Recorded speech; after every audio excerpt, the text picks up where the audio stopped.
এরপরে আরো কথা বলছেন নামাজের ব্যাপারে। আমরা সবাইকে ডাইকা নামাজে নিয়ে যাব, সবাইকে ডাইকা নিয়ে যাব। 5 ওয়াক্ত নামাজ আল্লাহ পাক যেন আমাদের সকলকে আদায় করার তৌফিক দান করেন। সকলে বলে আমিন। আমাদের মাঝে ইনশাআল্লাহ তাশরীফ এনেছেন আজকের প্রধান আকর্ষণ, প্রধান মেহমান হযরতুল আল্লামা হযরত মাওলানা হাফেজ মুস্তাফিজুর রহমানী সাহেব আমাদের মাঝে ইনশাআল্লাহ তাশরীফ এনেছেন। আমরা ওনার আলোচনা শুনবো। আমাদের এরপরে কিন্তু রয়ে গেছে বানিয়াপাড়ার পিসা হুজুর হযরত মাওলানা আবু বকর সিদ্দিক আল কাসিমি পীর সাহেব, উনিও আমাদের মাঝে ইনশাআল্লাহ আসবেন, দোয়া করবেন। দোয়া শেষে কিন্তু আপনাদের সবার জন্য তাবারুকের ব্যবস্থা রয়েছে। এই পর্যায়ে গুরুত্বপূর্ণ কোরআন এবং হাদিস থেকে আলোচনা নিয়ে আসছেন বিটিভি বিভিন্ন ইসলামী চ্যানেলের ভাষ্যকার, আমাদের মিডিয়া ব্যক্তিত্ব, সুমধুর কণ্ঠের অধিকারী, মুফাসসির কোরআন, বিশিষ্ট ইসলামী চিন্তাবিদ হযরতুল আল্লামা হযরত মাওলানা হাফেজ মুস্তাফিজুর রহমানী সাহেব। হযরত মাওলানা হাফেজ মুস্তাফিজুর রহমান সাহেবকে ওনার মূল্যবান আলোচনা পেশ করার জন্য বিনীত অনুরোধ জানাচ্ছি।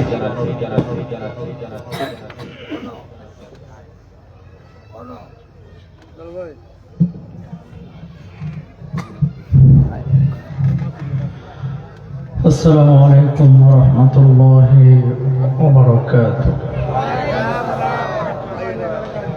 الحمد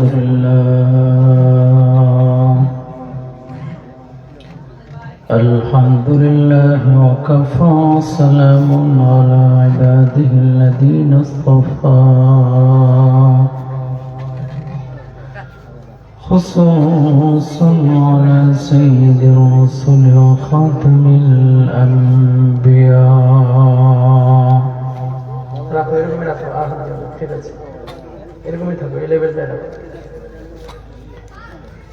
وعلى آله الأتقياء وعلى أصحابه الأصفياء.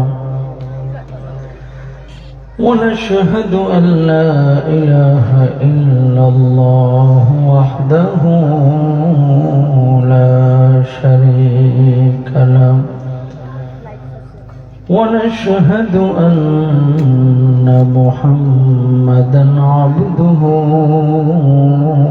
ورسوله. أما بعد فأعوذ بالله من الشيطان الرجيم. بسم الله الرحمن الرحيم.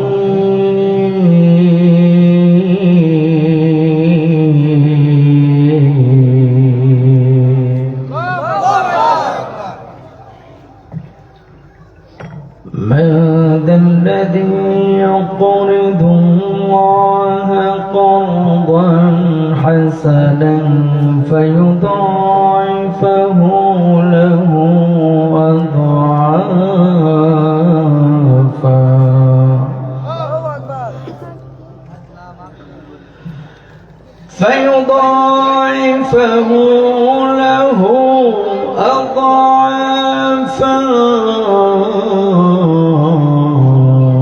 كثيرا.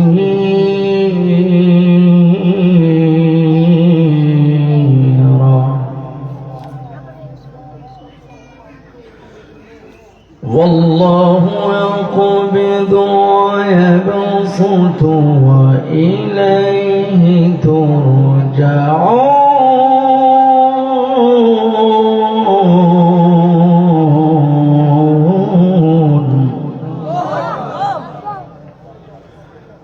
والله يقبض ويبسط وإليه ترجعون.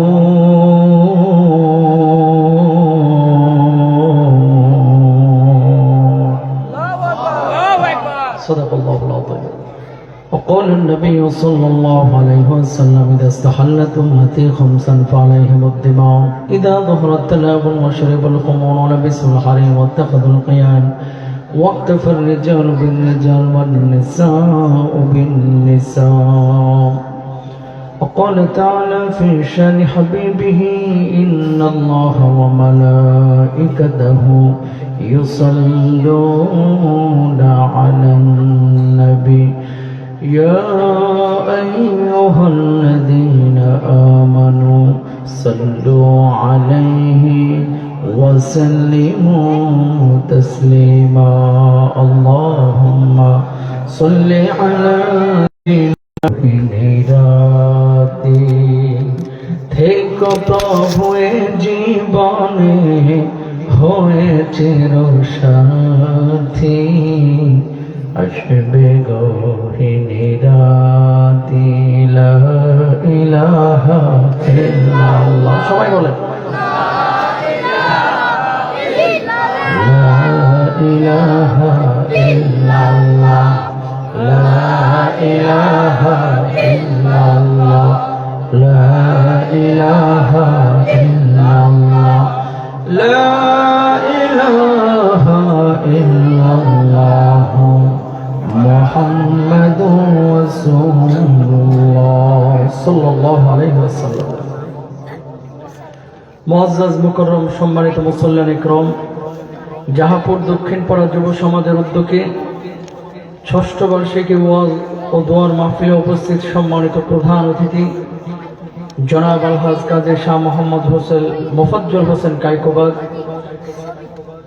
সম্মানিত সভাপতি আজকে যিনি রয়েছেন জনাব আলহাজ সৈয়দ তৌফিক আহমেদ সাহেব, বিশেষ অতিথি জনাব ইঞ্জিনিয়ার সৈয়দ শওকত আহমেদ, প্রধান বক্তা হযরত মাওলানা আবু বকর সিদ্দিক আল কাসিমি পীর সাহেব, আমার পূর্বে আলোচনা করেছেন বিশেষ বক্তা কাজী মোহাম্মদ সৈয়দুর রহমান আখুন্দ, বিশেষ বক্তা হাফেজ মাওলানা মোহাম্মদ মাইনুদ্দিন সাহেব সহ সামনে উপবিষ্ট আমার পিতৃতুল্য মুরব্বিয়ান আযম, সমবয়সী বন্ধুরা, স্নেহের ছোট্ট ভাইয়েরা, পর্দার আড়ালের মা এবং বোনেরা, সবাইকে আমার আন্তরিক সালাম। আসসালামু আলাইকুম ওয়া রাহমাতুল্লাহি ওয়া বারাকাতুহু। কেমন আছেন আপনারা? সালামের জবাব শুনে মনে হলো বহু আগে থেকে আপনাদের সাথে আমার শত্রুতা আছে। আমার উপরে কি রাগ আছে? বাবা তুমি ফ্ল্যাশটা অফ করো, ফ্ল্যাশ কেউ ফ্ল্যাশ দেবেন না, চোখে লাগে। কোন লেনদেন আছে পূর্বের যেগুলো আপনার থেকে নিয়েছিলাম শোধ করছি না, আজকে আমার ধরা মানে অনেকদিন পরে কাছে পাইছেন, বাগে পাইছেন, এরকম কোন বিষয় আছে? রাগ নাই, গুসা নাই, শত্রুতা নাই, কিন্তু সালামের জবাব শুনে মনে হলো যে অনেক ক্ষোভ আমার উপরে আছে, এরকম মনে হয়েছে। আপনাদের জবাব শুনে নবীজির একটা হাদিসের কথা আমার মনে পড়ে গেল। কি? কিয়ামতের আগে অনেক বড় বড় আলামত দেখা যাবে, এর মধ্যে গুরুত্বপূর্ণ একটি আলামত হচ্ছে তাসলিমুল খাসা। মানুষ বেছে বেছে মানুষকে সালাম দেবে, আর জবাবটাও হবে বেছে বেছে। এই জামানায় মানুষ সালাম দেওয়ার আগে চেহারার দিকে তাকায় আমার সালামের উপযুক্ত কিনা, ঠিক কেন বলা? বুঝেন নাই কথা? চেয়ারম্যান সাহেবকে দেখলে সালাম দেয়, হুজুরকে দেখলে সালাম দেয়, ইমামকে দেখলে সালাম দেয়, বক্তাকে দেখলে তো কথাই নাই। একই মানুষ জীবনে কোনো রিক্সাওয়ালা, ভ্যানওয়ালা, ফকির মিসকিনকে সালাম দিতে চায় না। হাত তুলতে বললে অনেকে এখানে ধরা খাবে, হুজুর আমার জন্মের পর থেকে কোনোদিন কোনো ফকিরের সালাম দেয় নাই। কথা বলেন ঠিক কেনা?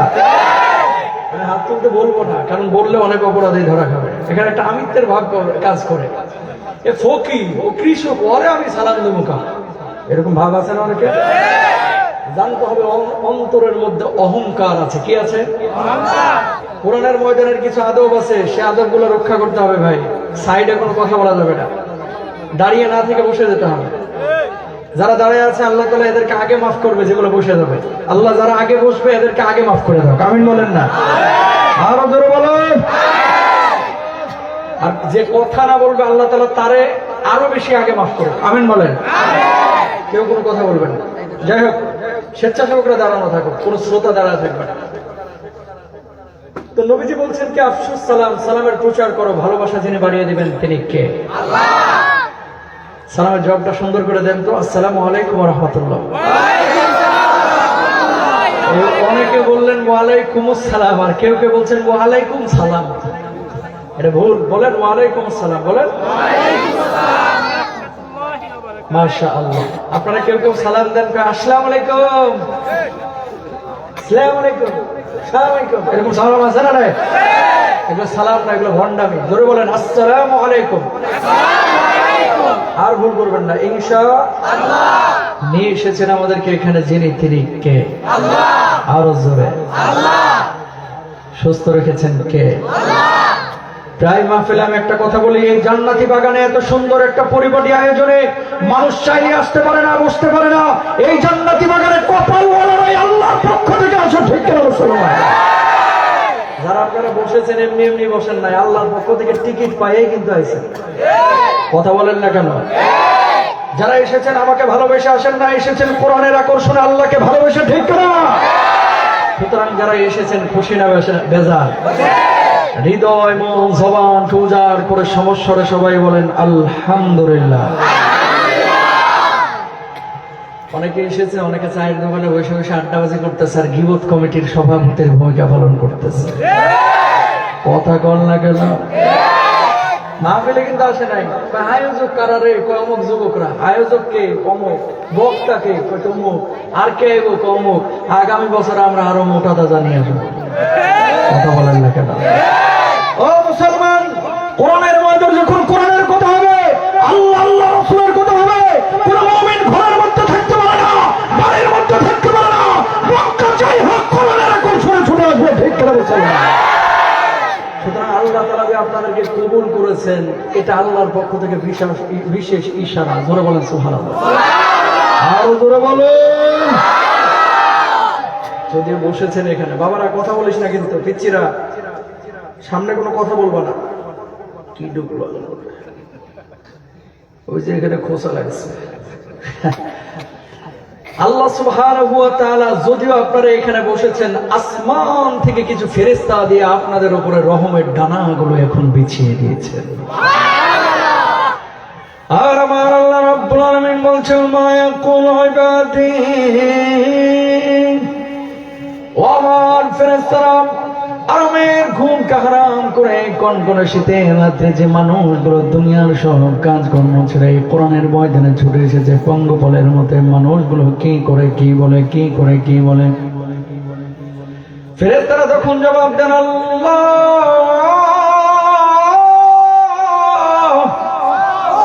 এই মানুষগুলো আপনার কোরআনের আকর্ষণে, আল্লাহ, এই মানুষগুলো আপনার নবীজিকে ভালোবেসে, আপনার কোরআনকে ভালোবেসে পঙ্গপালের মতো ছুটে এসেছে, আপনার জিকির করছে, আপনার কোরআনের আলোচনা শুনছে। আল্লাহ রাব্বুল আলামিন তখন বলেন, হাল রাউনি, এই মানুষগুলোকে আল্লাহ রাব্বুল আলামিনকে কখনো দেখছে? ফেরেশতারা তখন জবাব দেন, আল্লাহ, এই মানুষগুলো আপনারা কখনো দেখে নাই, না দেখে আপনার প্রতি ঈমান এনেছে, আপনাকে ভালোবেসে আপনার কোরআনের ময়দানে পঙ্গপালের মতো ছুটে এসেছে। আল্লাহ রাব্বুল আলামিন তখন বলেন, যদি দেখতো তাহলে কি করতো? ও আল্লাহ, এই মানুষগুলো আপনার ইবাদত আরো বেশি বেশি করতো, জিকির আজকার বেশি বেশি করতো। এবার রব্বুল আলামিন বলেন, মা ইয়াসআলুনি, এই মানুষগুলো আরামের ঘুমকে হারাম করে খড়কুটার উপরে যে শীতের রাত্রে বসে আছে, এই মানুষগুলো আমার কাছে কি চায়? ফেরেশতারা তখন বলে, আল্লাহ, এই মানুষগুলো আপনার কাছে জান্নাত কামনা করে, এই মানুষগুলো আপনার কাছে জাহান্নামের আযাব থেকে মুক্তি চায়। আল্লাহ রাব্বুল আলামিন তখন জবাব দেন, উশহিদতুকুম গাফারতু লাহুম, আমার ফেরেশতারা তোরা সাক্ষী থাক, আরামের ঘুমকে হারাম করে দুনিয়ার সব কাজকর্ম বর্জন করে পঙ্গপালের মতো কোরআনের ময়দানে যে মানুষগুলো এসেছে বসেছে, আমি তোদেরকে সাক্ষী রেখে বললাম, আমি আল্লাহ রাব্বুল আলামিন আমার ওই বান্দাগুলোর জীবনের গুনাহ খাতাগুলো মাফ করে দিন।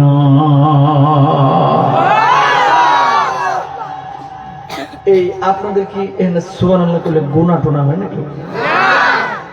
তাহলে সুবহানাল্লাহটা কালকে সকালবেলায় উঠে চা নাস্তা খাইয়া তারপরে বললেন বাড়িতে যে, এখানে বলবেন না বাড়িতে যে বলবেন? জোরে বলেন না সুবহানাল্লাহ। কি বলতেছে আল্লাহ তাআলা, যে আমার যে গোলামরা আমারে খুশি করার জন্য বসলো, এগুলোর জীবনের গুনাহ খাতাগুলি আমি আল্লাহ মাফ করে দেবো। জোরে বলেন সুবহানাল্লাহ। এই ক্ষমার জন্য শেষ পর্যন্ত থাকবো না ইনশাআল্লাহ। বুকে সাহস কার কার আছে, আমি একটু হাতটা তুলে দেখতে চাই। লিল্লাহি তাকবীর, লিল্লাহি তাকবীর, আল্লাহু আকবার। কোরআন সুন্নাহর আলো, কোরআন সুন্নাহ যেখানে, কোরআন সুন্নাহ নাই যেখানে। আল্লাহ কবুল করুক, বলুন আমিন। তাফসীর মাহফিলগুলোকে, ওয়াজ মাহফিলগুলোকে কোরআনের একটা ক্লাস মনে করবেন, ইনশাআল্লাহ বলেন। অনেক মানুষ আপনারা আসেন শুধু গল্প শুনতে, কতক্ষণ হাসতে কাঁদতে না। 1-1.5 ঘন্টা, 2 ঘন্টা, 2.5 ঘন্টা যে তাফসীর হবে, এই তাফসীরটা শুনবেন। কোরআনের ক্লাসে বসেছেন এরকম মনোযোগ নেই, অন্তত কিয়ামতের ময়দানে আল্লাহর বলতে পারবেন আল্লাহ একদিন হলো বসেছিলাম, ঠিক কিনা? ঢাকা থেকে এ পর্যন্ত আসা বাবার গল্প, খাজার গল্প, মাজারের গল্প, বাঁশকোটের গল্প করার জন্য না, কোরআনের তাফসীর করার জন্য, ইনশাআল্লাহ। একটা আয়াত তেলাওয়াত করেছে, আয়াতটি হচ্ছে সূরা আল বাকারার 245 নম্বর আয়াত। সূরার নাম হচ্ছে সূরা বাকারা, আয়াত নাম্বার হচ্ছে 245। কি বলেছেন আল্লাহ তাআলা? তাকান, এখানে যারা বসেছেন আপনারা, একজন মানুষ আপনি দেখাইতে পারবেন না যে মানুষটা জীবনে কোনোদিন বিপদে পড়ে নাই। পারবেন? যদি হাত তুলতে বলে কারো বাপের সাহস নাই, দাদারও সাহস নাই যে আমার জীবনে কোনো বিপদ নাই। যদি কেউ হাত তুলছে বা বলে যে আমার জীবনে কোনো বিপদ নাই, জানতে হবে ওটা আবু জাহেলের খালাতো ভাই। কথা কন না কেন? মুমিন এখানে আসেন, এখানে বসেন, এখানে একদম বসেন, ফাঁকা রাখা বসেন। মুমিন যদি দাবি করেন দুনিয়ার জিন্দেগিতে বিপদে পড়তেই হবে, পড়তেই হবে। নবীকে আল্লাহ তাআলা সবচেয়ে বেশি ভালোবেসেছেন। সেই নবীকে আল্লাহ তাআলা চাইলে মদিনায় সোনা দিয়ে একটা বাড়ি বানিয়ে দিতে পারতেন। চাইলে আমার নবীকে তায়েফে রক্তাক্ত না করে আল্লাহর জমিনে দিন কায়েম করতে পারতেন। চাইলে আমার নবীকে রক্তাক্ত না করে উহুদের বিজয় দান করতে পারতেন, ঠিক কিনা? আল্লাহর নবীকে এত ভালোবেসেছেন, এত কষ্ট কেন আল্লাহ তাআলা দিয়েছেন? ইউনূস নবীকে মাছের পেটে আল্লাহ ঢুকিয়ে দিয়েছিলেন। ইব্রাহিম নবীকে আগুনে আল্লাহ নিক্ষেপ করেছিলেন। আইয়ুব নবীকে শরীরে ঘা দিয়েছিলেন। এত নবী আম্বিয়া আলাইহিস সালাতু ওয়াস সালামকে আল্লাহ তাআলা এত ভালোবাসলেন, বিপদ কেন দিলেন? কেন দিলেন? প্রশ্ন কিন্তু একটা জাগে। এই প্রশ্নের জবাব আল্লাহর নবী জবাব দিচ্ছেন কি, খেয়াল করেন। আশাদ্দুন নাসি বালাআন আল আম্বিয়া,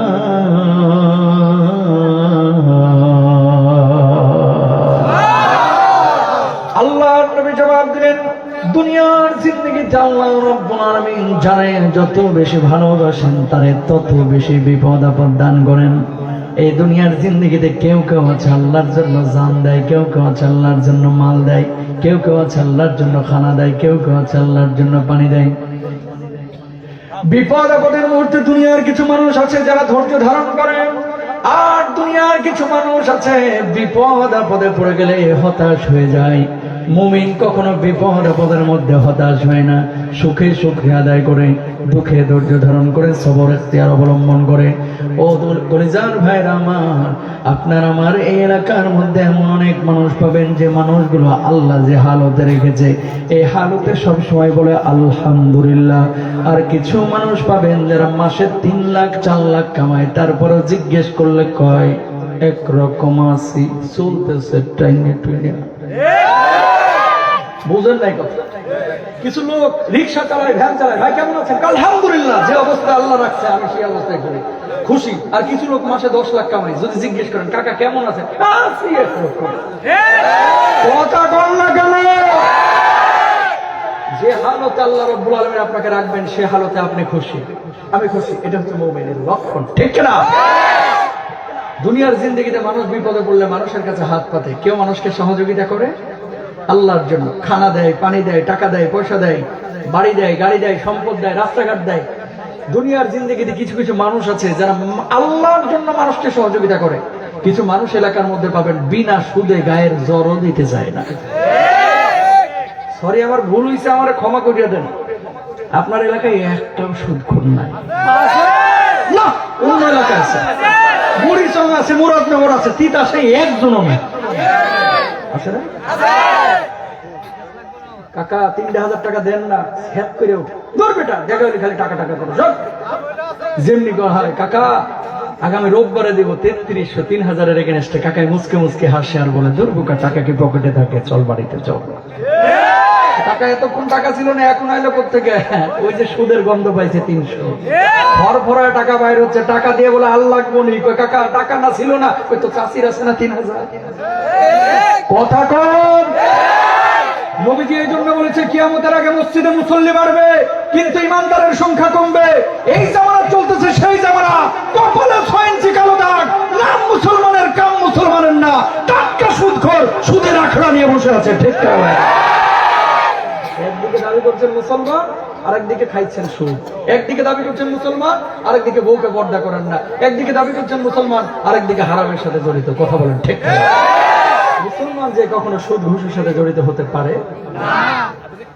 এবার আসে, মানুষের কাছে মানুষ হাত পাতে, কেউ টাকা পয়সা দেয়, কেউ পানি দেয়, কেউ খাবার দেয়, কেউ রাস্তা দেয়। আল্লাহ তাআলা যদি আপনার কাছে কোনো জিনিস চায়, আপনি কি দিবেন না? আপনি বলবেন যে হুজুর কি বলেন, আল্লাহ যদি আমার কাছে কোনো জিনিস চায়, জান চাইলে জান দেব, মাল চাইলে মাল দেব। ঠিক কিনা? এলাকায় অনেক মানুষ পাবেন আল্লাহর জন্য টাকা পয়সা খরচ করে, কিন্তু আল্লাহর জন্য জান আর বুকের রক্ত দিতে রাজি না। কথাগুলো যেগুলো বলবো কলিজায় লিখে নিয়ে যাবেন। কি মসজিদে ফ্যান লাগবে, দিতে রাজি আছে। মাহফিলে টাকা লাগবে, দিতে রাজি আছে। সিন্নি লাগবে, দিতে রাজি আছে। যদি বলা হয় আবু সাইদের মতো জালেমের বুলেটের সামনে বুকটা পাতা লাগবে, ওই জায়গায় যাচার রাজি না। কথা বলেন না কেন? তাহলে জান দেওয়ার মানুষের অভাব, কিন্তু মাল দেওয়ার মানুষের অভাব। কি বলছেন আল্লাহ তাআলা এই আয়াতে কারিমায়? একটু খেয়াল করে, এই সাইড সাইডে কথাটা বলে কি বলছেন আল্লাহ তাআলা? তাকান। রব্বুল আলামিন দুইটা জিনিস আপনার কাছে চেয়েছেন। আল্লাহ রব্বুল আলামিন বলছেন, মাদাল্লাযী ইউকরিদুল্লাহ কারদান হাসানান ফায়ুদাইফাহু লাহু আদআফান কাসীরা ওয়াল্লাহু ইয়াকবিদু ওয়া ইয়াবসুতু ওয়া ইলাইহি তুরজাউন।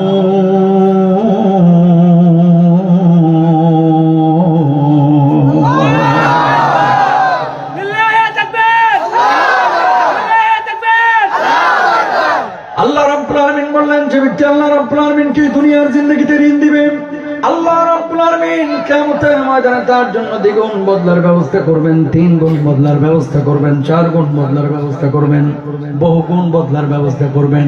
কিয়ামতের ময়দানে আল্লাহ রাব্বুল আলামিন ওই মানুষগুলোর জন্য চূড়ান্ত জান্নাতের ফয়সালা করে দিবেন। বলুন সুবহানাল্লাহ। আয়াত যখন নাযিল হয়ে সাহাবীরা চিন্তার মধ্যে পড়ে গেলেন, সন্দেহের মধ্যে পড়ে গেলেন। আসমান বানিয়েছেন আল্লাহ, জমিন বানিয়েছেন আল্লাহ, সবকিছুর মালিক আমার আল্লাহ। সে আল্লাহ রাব্বুল আলামিন কেন মানুষের কাছে ঋণ চাইলেন? কিছুই তো বুঝলাম না। আপনার আমার খালেক হচ্ছে আমার আল্লাহ। জমিনটা বানিয়েছেন কে? আল্লাহ। আসমান বানিয়েছেন কে? সাহাবীরা বললেন, ইয়া রাসূলুল্লাহ, আসমান বানাইলেন আল্লাহ, জমিন বানাইলেন আল্লাহ, পানি বানাইলেন আল্লাহ, বাতাস বানাইলেন আল্লাহ। সে আল্লাহ কেন আমাদের কাছে ঋণ চাইলেন? কিছুই তো বুঝলাম না। আল্লাহর নবী জবাব দিলেন, সাহাবীরা রে, আল্লাহ রাব্বুল আলামিন তোর কাছে ঋণ চায় নাই, ঋণ চেয়েছে মানে টাকা চায় নাই, পয়সা চায় নাই, বরং আল্লাহর জন্য যেখানে জানের প্রয়োজন হবে সেখানে জান দিবা, যেখানে মালের প্রয়োজন হবে সেখানে মাল দিবা। আল্লাহ রাব্বুল আলামিন এই জান আর মালকে ঋণ বুঝিয়েছেন। বলুন সুবহানাল্লাহ। টাকা এই আমি কিন্তু রাগে যাবো, সিন ক্রিয়েট করবো, কিন্তু সাইডে যারা কথা বলতেছো সাবধান হয়ে যাও। এই মিয়া, এই কথা বলো না, এটা কিন্তু অন্য হুজুর ভাই। আলোচনার মাঝখানে কোনো কথা এদিক সাথে ঘোরাঘুরি, এই যে সাইড টক ভাই, কোনো কথা বলা যাবে না। বসেন, চুপ করে বসেন, বসেন। বারবার বিড় বিড় বিড় বিড় করে কোনা থেকে আলোচনা ইয়ে করে, পেছন থেকে ইয়ে করে, কি ব্যাপার? আমাকে বাবার গল্প বলতেছে নাকি? এই মানুষগুলো আপনার জন্য আসেন, এই মানুষগুলো কোরআনের আকর্ষণে এসেছে, এদেরকে আলোচনা শুনতে দেন। ঠিক না? এই চেয়ারটা এখন আমার কাছে আমানত।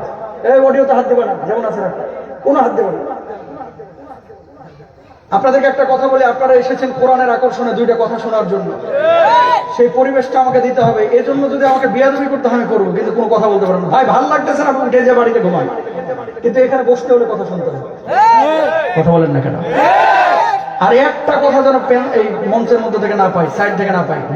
পেছনে যারা আসবে আর সামনে কেউ আসবেন না, জায়গা নাই, পেছনে বসবেন। আল্লাহ সহজ করুক, আমিন বলেন। কষ্ট নিয়েন না। কারণ বারবার এই ঘুষুর মুসুর গুলো আলোচনার সমস্যা হয়। আর আমি জানি তো কুমিল্লার মানুষের পালস, এই কুমিল্লার মানুষ যেমন আল্লাহর জন্য জান দেয়, মাল দেয়, তেমনি ভাবে নবীর স্বার্থে, আল্লাহর স্বার্থে, দেশের স্বার্থে, স্বৈরাচারের বিপক্ষে এই কুমিল্লার মানুষ জাগ্রত হয়। ঠিক করে বলবা। সুতরাং এই মানুষগুলোর ইমানটাকে তাজা করার জন্য, ব্যাটারিটাকে চার্জ করার জন্য যা বলা দরকার সবই বলার দরকার আছে না নাই? জোরে বলে। ম্যাক্সিমাম যুবক কিন্তু, বুড়া কিন্তু কম। তারপরেও যারা বুড়া মানুষ এসেছেন আল্লাহ তাআলা সবাইকে মাফ করে দেয়। কমেন্ট বলেন। এই যুবকদেরকে দেখে অনেক মুরব্বীরা সমালোচনা করে, কি জানেন? এরা সারাদিন ভিডিও গেম খেলে, এরা সারাদিন ফেরি নিয়ে ঘুরে, এরা সারাদিন মোবাইল আউল বাউল ফাউল কথা বলে, এদের দিয়ে কিচ্ছু হবে না এমন কথা বলে। আমি বলি যে এদের দিয়ে আগামীর বাংলায় কালিমার পতাকা উড়বে ইনশাআল্লাহ। কেন বলেন তো? এই চাপা ভাঙায় ভিডিও গেম খেলা ছেলেগুলাই 17 বছর বিএনপি চেষ্টা করেছিল, জামাত ইসলাম চেষ্টা করেছিল, সারা বাংলার হাজার লিডার চেষ্টা করেছিল, স্বৈরাচারকে 16 বছরের পতন ঘটিয়ে দিল্লি পাঠানোর জন্য কেউ পারে নাই। যুবক জেগেছে, বাংলা জমিন থেকে স্বৈরাচার হতেছে, দিল্লি পালিয়েছে। ঠিক কেন মুসলমান? সুতরাং এই যুবকদের মাধ্যমে বাংলার জমিনে ইনশাআল্লাহ ইসলামের আইন চালু হবে, কোরআনের আইন বাস্তব হবে ইনশাআল্লাহ। প্রিয় ভাইরা আমার, সূরা বাকারা আয়াত নাম্বার 245। তাহলে সাহাবীরা বললেন, ইয়া রাসূলুল্লাহ, আল্লাহ তাআলা চাইছেন কি আপনার কাছে? আল্লাহ তাআলা আপনার কাছে কি চাইছে? নবীজি সাল্লাল্লাহু আলাইহি ওয়াসাল্লাম জবাব দিলেন, দুইটা জিনিস তোমাদের কাছে চেয়েছে। এক নম্বর হচ্ছে যেখানে জানের প্রয়োজন সেখানে জান দিবা, 2 নম্বর হচ্ছে যেখানে মালের প্রয়োজন সেখানে মাল দিবা। একটা নাজিল হইল। ইবনে কাসির রাহিমাহুল্লাহ চমৎকার করে উল্লেখ করেছেন মক্কার মধ্যে কিয়ামতের ময়দানে এক শ্রেণীর মানুষের কপালগুলো ঘর্মাক্ত হয়ে যাবে, সেদিন চিন্তিত হয়ে যাবে, আজকে আমার কি হয়, আজকে আমার কি হয়। এমন মুহূর্তে আল্লাহ রাব্বুল আলামিন উদ্বিগ্ন ওই মানুষগুলোকে লক্ষ্য করে বলবেন, গোলাম, আমি আল্লাহ রাব্বুল আলামিন তোদেরকে আজকে ইশারা করেছি, আমার সামনে আয়, আমার সামনে আয়। মানুষগুলো যখন আল্লাহর আদালতের সামনে দাঁড়াবে, আল্লাহ রাব্বুল আলামিন বলবে, বান্দারে যা যা যা, জান্নাতের যে দরজা দিয়ে খুশি সেই দরজা দিয়ে জান্নাতে চলে যাব। সুবহানাল্লাহ। মানুষগুলো এবার অবাক হয়ে যাবে আর বলবে, আল্লাহ, দুনিয়ার জিন্দেগিতে কি এমন কাজ করেছিলাম যার জন্য আজকে বিনা হিসাবে জান্নাত দিলেন? আল্লাহ রাব্বুল আলামিন তখন জবাব দিবেন, দুনিয়ার জিন্দেগিতে আমার খাবার ছিল না, তুই আমার জন্য খাবারের ব্যবস্থা করেছিস, পানি ছিল না, পানির ব্যবস্থা করে দিয়েছিস, আমার হাঁটার রাস্তা ছিল না, আমার জন্য হাঁটার রাস্তা নির্মাণ করে দিয়েছিস, আমার জন্য বুকের রক্ত দিয়েছিস, আমার দিন কায়েমের জন্য জিহাদের ময়দানে গিয়েছিস। আমি আল্লাহ রাব্বুল আলামিন সেগুলোকে করদে হাসানা হিসেবে গ্রহণ করেছি, আর তার বদলা হিসেবে আমি আল্লাহ রাব্বুল আলামিন তোদের জন্য জান্নাতের ফয়সালা করে দিয়েছি। বলুন সুবহানাল্লাহ। এবার মানুষগুলো বলবে, আল্লাহ, দুনিয়ার জিন্দেগিতে কোনোদিন আপনারা দেখলাম না, কিভাবে আপনারা নিয়ে দিলাম?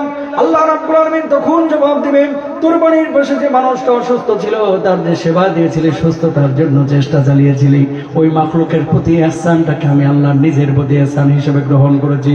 একজন অভুক্ত মানুষকে খাবার দিয়েছিলি, পানি ছিল না তার জন্য টিউবওয়েলের ব্যবস্থা করেছিলি, রাস্তা ছিল না রাস্তাঘাট নির্মাণ করে দিয়েছিলি, আমি আল্লাহ রাব্বুল আলামিন সেগুলোকে করজা হাসানা হিসেবে গ্রহণ করেছি, আর তার বদলা হিসেবে আমি আল্লাহ তাআলা আজকে জান্নাতের ফয়সালা করে দিয়েছি। বলুন সুবহানাল্লাহ। দরদের ভাইরা আমার, সুতরাং শুধুমাত্র নামাজ, রোজা, হজ, যাকাত এগুলো ইবাদত না, এর বাইরে ইবাদত আছে কি? মানুষের জন্য খাবারের ব্যবস্থা করা, পানির ব্যবস্থা করা, হাঁটার রাস্তা নাই তার জন্য হাঁটার রাস্তা নির্মাণ করা, একজন মানুষের জন্য একটা গাছ লাগানো, ওই গাছ যতদিন থাকবে, পাখি যতদিন ফল ভক্ষণ করবে, মানুষ যতদিন ওই গাছ থেকে ছায়া নেবে, আল্লাহ রাব্বুল আলামিন আপনার কবরে শুয়ে শুয়ে সেই সওয়াবের ব্যবস্থা করবে। বলুন সুবহানাল্লাহ। নামাজ পড়া, রোজা করা, হজ করা, যাকাত দেওয়া এগুলোকে আমরা ইবাদত মনে করি, কিন্তু মানুষের কল্যাণে কাজ করাকে আমরা ইবাদত অনেকেই মনে করি না। কথা কন না কেন? যদি বলা হয় কাকা হজে যাওয়া লাগবে, রাজি আছে, কিন্তু এলাকায় বন্যা, কুমিল্লায় হলো না, এবার কাকার জায়গাটা একটু উঁচু জায়গায়, তো কাকা 2টা হাত জায়গা ছেড়ে দেন আপনার বাড়ির পাশ থেকে, হাজার হাজার মানুষ হাঁটতে পারবে। মসজিদে 20,000 টাকা দান করতে রাজি আছে, কিন্তু বাড়ির পাশে 2 হাত জায়গা ছাড়তে রাজি না, এরকম চাচা আছে না নাই? 1 ইঞ্চি জায়গা ছাড়তে রাজি না।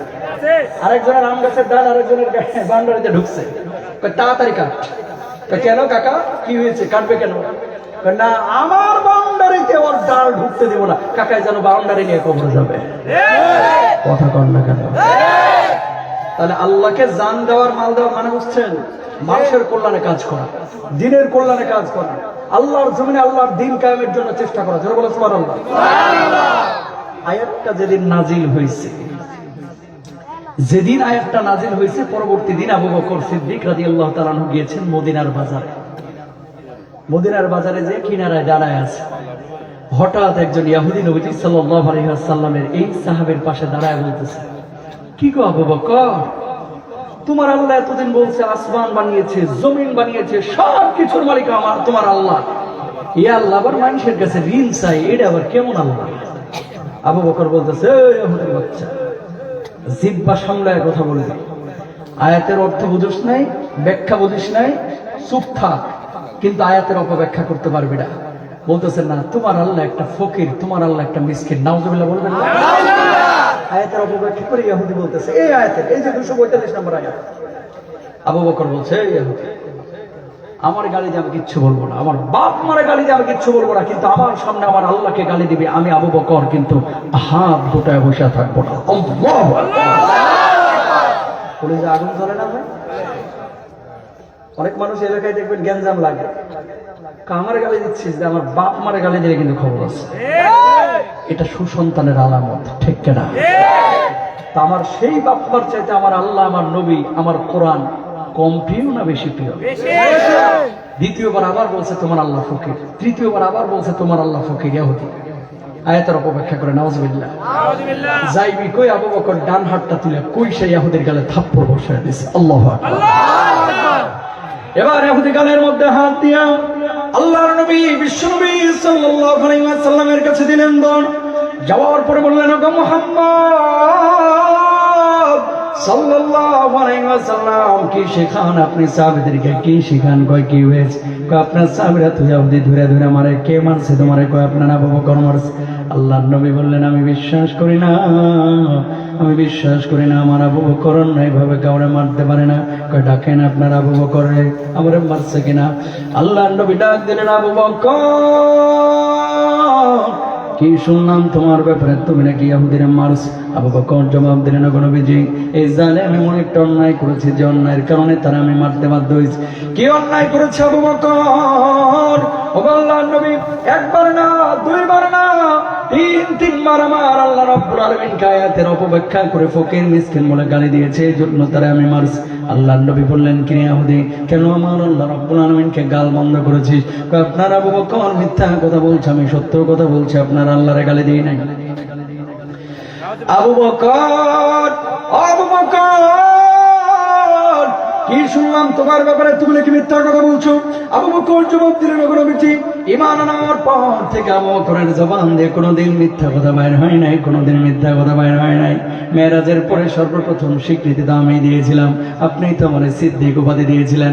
ইহুদি মিথ্যা কথা বলছে। আল্লাহর নবী চিন্তার মধ্যে পড়ে গেলেন, যদি বিচার না করে ইহুদি গোটা মদিনায় ছড়ায় দিবে। মুহাম্মদ সাল্লাল্লাহু আলাইহি ওয়াসাল্লাম নিজ গোত্রের লোক দেখে বিচার করে নাই, ঠিক কিনা? আল্লাহর নবী আবার আবু বকরকে বললেন, আবু বকর, যেহেতু ইহুদি স্বীকার করছেন, আবার বিচার চাচ্ছেন। আবু বকর, ওই জায়গায় কি কোনো সাক্ষী ছিল নাকি? যে দেখেছে সে আল্লাহ রাব্বুল আলামিনকে গাল বন্ধ করেছে। আবু বকর জবাব দিল, নবীজি, কোনো সাক্ষী ছিল না। নবীজি বললেন, আবু বকর, তাহলে কিচ্ছু মনে করো না, যেইভাবে আল্লাহ রাব্বুল আলামিনকে গালি দেওয়ার কারণে তুমি তারে মারছো, ওইভাবে তোমার একটা থাপ্পড় বসায় দেখ, শোধবোধ হয়ে যাক। আবু বকর জবাব দিলেন, ইয়া রাসূলুল্লাহ, ইয়া হাবিবাল্লাহ, আল্লাহ রাব্বুল আলামিনকে গাল বন্ধ করার কারণে তারে আমি মারছি, এটা যদি আমার অন্যায় হয়ে থাকে, ও আমার থাপ্পড় কেন? আমি আবু বকরের জীবনটাও যদি নিয়ে চলে যাই, আল্লাহর কসম করে যার মধ্যে বিন্দু মাত্র কষ্ট থাকবে না। বলুন আল্লাহু আকবার।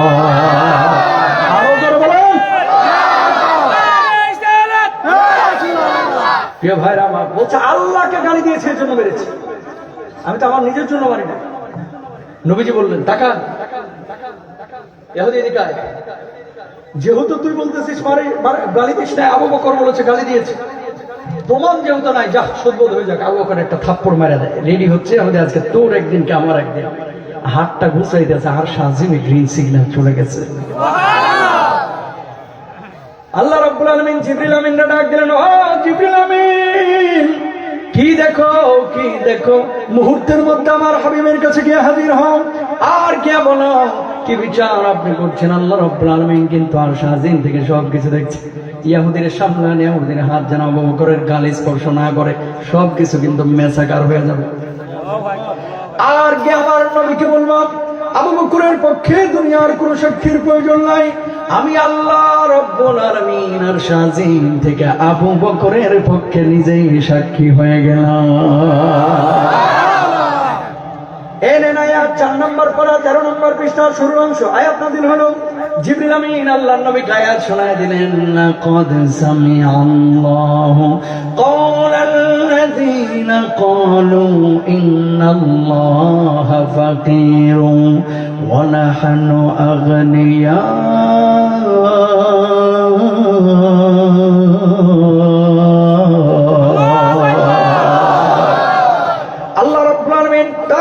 শুনেছেন যে আমার আল্লাহকে ফকির বলেছে, মিসকিন বলেছে। আমার আল্লাহ ফকির না, আমার আল্লাহ মিসকিন না। যারা আল্লাহ রাব্বুল আলামিনকে ফকির মিসকিন বলে, কুল কায়নাতের সবচাইতে বড় বড় ফকির মিসকিন কুলাঙ্গার হচ্ছে মানুষগুলোই, ঠিক কিনা? বাস এবার জবাব দেন। তাহলে আয়াত থেকে আমরা বুঝলাম আল্লাহর জন্য যেখানে জানার প্রয়োজন সেখানে জান দেব। আবু বকরের এই যে আয়াতের প্রেক্ষাপটে যে ঘটনাটা, আচ্ছা আপনারা বলেন তো, আবু বকর নামাজ আপনার আমার চাইতে কম পড়তো না বেশি? রোজা তো 2টা কম পড়তো, তাহাজ্জুদ বেশি না কম? কই ওই যে নারায়ণগঞ্জের এমপি সাহেব প্রতিদিন 70 রাকাত তাহাজ্জুদ পড়ে। কত রাকাত? 80। ভাই যেদিন 70-80 বলছে এরপর থেকে মনে ইবলিস এক রাতে আরামে ঘুমাইতে পারে না। শুনেন, কিছু মানুষ আছে দুনিয়ায় ভাই মিথ্যা কথা বলে, যেন মিথ্যা কথা শুনে মনে হয় যে রাজশাহী বিশ্ববিদ্যালয় থেকে মিথ্যার উপরে পিএইচডি করছে। গুছায় এত সুন্দর করে মিথ্যা কথা বলে যেন গত রাতেই জান্নাত থেকে পালায় আসছে। কথা বলেন না কেন? ওই যে আপনাকে নোয়াখালীর কাকাই ছিল একজন, এত সুন্দর করে কথা বলতে। এই জামানাতেও কিছু লোক আছে যারা গুছায় মিথ্যা কথাগুলো বলে, আল্লাহ আল্লাহ রাসূলকে গালমন্দ করে, কোরআনের আয়াত নিয়ে তামাশা করে, দাড়ি নিয়ে তামাশা করে, টুপি নিয়ে তামাশা করে, আছে না নাই? বুঝলেন? নবীজি বলছেন কিয়ামতের আগে মসজিদে মুসল্লি বাড়বে, ইমানদারের সংখ্যা কমবে। এই জামানা চলতেছে সেই জামানা। নামাজের অভাব নাই, জুমার নামাজে ছাদ ভরে যাচ্ছে, পাশের বিল্ডিং এর ছাদে মানুষ উঠে, কিন্তু আল্লাহর জমিনে আল্লাহর কোরআনের আইন বাস্তবায়নের জন্য কোনো কথা বলা বলে চাচা ওই জায়গায় রাজি না। কথা বলেন ঠিক না? এই জায়গায় রাজি না। যুবকদের মধ্যে পরিবর্তন হচ্ছে আলহামদুলিল্লাহ, অনেকে দাঁড়িয়ে রাখতেছে, অনেকে নামাজ পড়তেছে। খেয়াল করেন এই যে মাহফিল গুলো, আপনাদের এলাকার খবর আমি জানি না, এখানে যুবকরা অনেক পরিশ্রম করেছে, মুরব্বীরাও করেছে। ম্যাক্সিমাম এলাকায় মাহফিল বলেন, দ্বীন ইসলামের যে কোনো স্বার্থে সবচেয়ে বেশি অগ্রগামী এখন মুরব্বীদের চাইতে যুবকরা। স্বীকার করেন বা না করেন, মুরব্বীরা দোয়া দেয়, মুরব্বীরা পরামর্শ দেয়। অক্লান্ত পরিশ্রম, হাড় ভাঙা পরিশ্রম যারা করে তারা হচ্ছে আমার যুবকরা, ঠিক না? কিন্তু এই যুবকরা মাহফিল করতে গিয়ে কত সন্দেহ, কত সমালোচনা, কত গীবত, কত পরনিন্দার যে শিকার হয়। কি রে, ব্যবসা শুরু করছিস না? কথা কয় না। দাড়ি রাখা শুরু করেছে। কি রে, জামাত শিবিরে যোগ দিলে কবে থেকে? নামাজ পড়া শুরু করেছে। জামাত শিবিরে যোগ দিলে কবে থেকে? মরিয়ম ভাবি আগে পর্দা করতো না, এখন পর্দা করা শুরু করছে। কি গো ভাবি, উমরা তোমরা করে আইছো নাকি? আছে না? বলার একটা উদ্দেশ্য আছে। ওই যে ইহুদিকে আবু বকর মারলো, কেন মারছে? আয়াতের অপব্যাখ্যা করেছে। আমার বাংলাদেশে কিছু নেতা আছে যারা দলিল দেয় সবকিছুতে, কয় লাকুম দিনুকুম ওয়ালিয়া দিন। কথা বুঝেন নাই? যার যার ধর্ম তার কাছে, সব জায়গায় একটা দলিল ফিটিং করে দেয়। আহা, মুসলমান, কোরআনটাকে অনেকে বলে জিহাদি বই, জঙ্গির বই। হাজার হাজার যুবককে বাংলার জমিনে জেলে ভরা হয়েছিল। এই ইসলামী আন্দোলন কোরআনের আন্দোলনে শরীক হওয়ার কারণে জঙ্গি তকমা দিয়ে বছরের পরে বছর জেলে পাঠানো হয়েছে, ঠিক না? আজকে সেই সময়টা প্রিয় ভাইরা আমার এসেছে। এবার তাকান, দাড়িটা কি নবীজির দাড়ি না আমাদের দাড়ি? বুঝলেন? এই দাড়িটা কিন্তু বুঝে শুনে আমরা রেখেছি, টুপিটা কিন্তু বুঝে শুনে আমরা পড়েছি, কোরআনটাকে বুঝে শুনে কিন্তু বুকের পাশে কলিজার পাশে জায়গা দিয়েছি। সুতরাং কেউ যদি দাড়িকে বলে জঙ্গির দাড়ি, টুপিকে কেউ যদি বলে জঙ্গির টুপি, কোরআনকে কেউ যদি বলে জঙ্গির বই, 1000 বার জঙ্গি হতে রাজি আছি, আল্লাহ আল্লাহ নবীকে কষ্ট দিতে রাজি নাই। ঠিক করে বললাম। ইসলামের শত্রুরা কোরআন সুন্নাহর আলো ঘরে ঘরে জালো। নারায়ে তাকবীর। আচ্ছা, চেয়ারম্যান সাহেব অসুস্থ, একটু কথা বলে তারপরে আমরা বসে সবাই বসেন, মনোযোগ।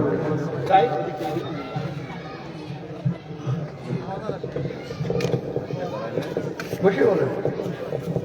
বিসমিল্লাহির রহমানির রহিম। জাহাপুর দক্ষিণ পাড়া যুব সমাজের উদ্যোগে 6ষ্ঠ বার্ষিক ওয়াজ ও দোয়ার মাহফিলে প্রধান অতিথি হিসেবে আছেন আলহাজ কাজী শাহ মোফাজ্জল হোসেন কাইকবাদ, মাননীয় সাবেক সংসদ সদস্য কুমিল্লা 3 মুরাদনগর। সভাপতি হিসেবে আছেন জনাব আলহাজ সৈয়দ তৌফিক আহমেদ, সাবেক চেয়ারম্যান 17 নং জাহাপুর ইউনিয়ন পরিষদ।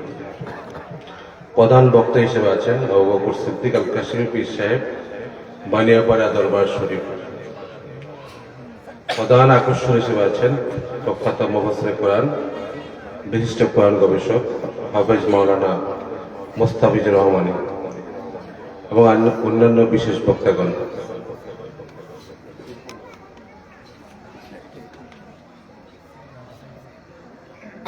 এবং উপস্থিত সকলকে আসসালামু আলাইকুম। হুজুর যে বক্তব্য রাখছে খুব চমৎকার দিনের কথা। যদি আমরা প্রতিটা মাহফিলে গিয়ে একটা বা দুটা কথাও যদি মেনে চলি কোরআন হাদিসের, আমাদের মনে আমাদের দেশ এবং আমাদের জীবন আরো সুন্দর হবে। তা আল্লাহ পাক যদি সেটা আমাদেরকে হেদায়েত করে সবাইকে। আমি শারীরিকভাবে অসুস্থ গত প্রায় 14-15 দিন যাবৎ। আমার শারীরিক এমনি সম্পূর্ণ সব ঠিক আছে, বাট একটু ব্লাড প্রেশারটা বেশি। তো আপনারা আমার জন্য দোয়া করবেন। আপনাদের ভালোবাসার টানে এই অসুস্থতা নিয়েও কিন্তু আমাকে আসতে দিচ্ছে। তো আমি আপনাদের কাছে দোয়া চাই, দোয়া করবেন। পাশাপাশি আমার বাবার মৃত্যুবার্ষিকী গেছে 10 তারিখে এই মাসে। তো আমার বাবা কিন্তু আপনাদের জাহাপুরে কিন্তু ডাক্তারি করেছে, অনেকের সাথে মিশেছে চলেছে। তো ওনার জন্য দোয়া করবেন। আর আগামী 28 তারিখে আপনাদের যে প্রধান অতিথি আলহাজ কাজী শাহ মোফাজ্জল হোসেন কাইকবাদ দাদাভাই, আমাদের সবার দাদাভাই, উনি অনেক বছর পর আমাদের দেশে আসতেছে, আমাদের মাঝে। আল্লাহ পাক সহি সালামতে আমাদের মাঝে নিয়ে আসে, ওনার জন্য আপনারা সবাই দোয়া করবেন। আর আজকাল অনেক মাহফিলে কিন্তু লোকজনের উপস্থিতি কম, কিন্তু আজকে এখানে কিন্তু ব্যতিক্রম। তো মনে হচ্ছে এখানে বক্তার যে বক্তব্য বা আপনাদের মধ্যে যে আগ্রহ দিনের কথা শোনার, আল্লাহ পাক সবগুলো ভালো কথাকে কবুল করে নিন। তো আমি আর বেশি কিছু বলছি না, আপনারা সবাই ভালো থাকবেন। হুজুর যতক্ষণ মতো বক্তব্য বয়ান করতেছে আপনারা সবগুলোই শেষ পর্যন্ত শোনার চেষ্টা করবেন, 2-1টা মানার চেষ্টা করবেন। যে চেয়ারম্যান হিসেবে আপনাদের প্রতি আমাদের অনুরোধ, আপনারা সবাই ভালো থাকবেন। এই সমাজের উন্নয়নে আমরা যাতে ভূমিকা রাখতে পারি, আপনাদের অনেক সেবা করার, আমি তো আরো সেবা করতে পারি, সেই দোয়া করবেন। আপনারা সবাই ভালো থাকবেন। আসসালামু আলাইকুম। ওয়ালাইকুম আসসালাম ওয়া রাহমাতুল্লাহ। শুকরান।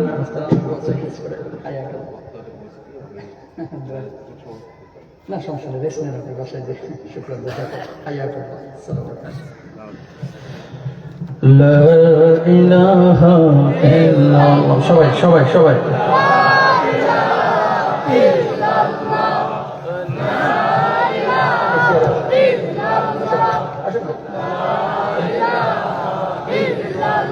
সবাই লা ইলাহা ইল্লাল্লাহ মুহাম্মাদুর রাসূলুল্লাহ। প্রিয় ভাইরা আমার, যেখান থেকে কথাটা বলছিলাম, ইসলাম নিয়ে কটাক্ষ করা, তামাশা করা, এটা যে কত বড় অপরাধ মানুষ যদি বুঝতো কখনো সেই পথে হাত বাড়াইতো না, পাও বাড়াইতো না। ঠিক কেনা? 400 বছর ক্ষমতায় ছিল প্রথমে নমরুদ। কয়শো বছর? আপনাদের কষ্ট হচ্ছে না তো? প্রথম 400 বছরে একটা বারের জন্য নমরুদ নিজের খোদা দাবি করে নাই। বুঝলেন? 400 বছর পরে আশপাশের মানুষগুলো নমরুদকে লারা দেওয়া শুরু করলো। কয় বাবা 400টা বছর রাষ্ট্র চালাইতেছেন, দেশ চালাইতেছেন, নিজের খোদা দাবি করলেই তো পারেন। নমরুদ এবার চিন্তা করলো যে ঠিকই তো বলছো, 400টা বছর আমি খাওয়াচ্ছি পড়াচ্ছি, নিজেই তো আমি খোদা, সবাই আমার খোদা বলে। মানুষ সবাই খোদা মানা শুরু করলো, কিন্তু এ রাজ্যের একজন খোদা মানল না। পরবর্তী দিন পুলিশ বাহিনীর লোকজন এসে নমরুদকে বলল, নমরুদ সবাই তো আপনার প্রভু মানলো, খোদা মানলো, একজন তো আপনারা মানে না। কে সে মানে না, কে সে মানে না? কয়ের নাম হচ্ছে ইব্রাহিম, ধরে নিয়ে আসুন। ইব্রাহিম আলাইহিস সালাতু ওয়াস সালামকে ওই নমরুদের কাছে পাকড়াও করে নিয়ে আসা হলো। নিয়ে আসার পরে ইব্রাহিম আলাইহিস সালাতু ওয়াস সালাম বললেন, ও নমরুদ কেন আমারে পাকড়াও করেছো? কয় কি হয়েছে, কি হয়েছে? নমরুদ জবাব দিল, কেন আমারে খোদা মানতেছ না, কেন আমারে প্রভু মানতেছ না, সমস্যা কোথায়? ইব্রাহিম আলাইহিস সালাতু ওয়াস সালাম জবাব দিলেন, ইদ ক্বালা ইব্রাহিম রাব্বিয়াল্লাযী ইউহয়ী ওয়া ইউমীত।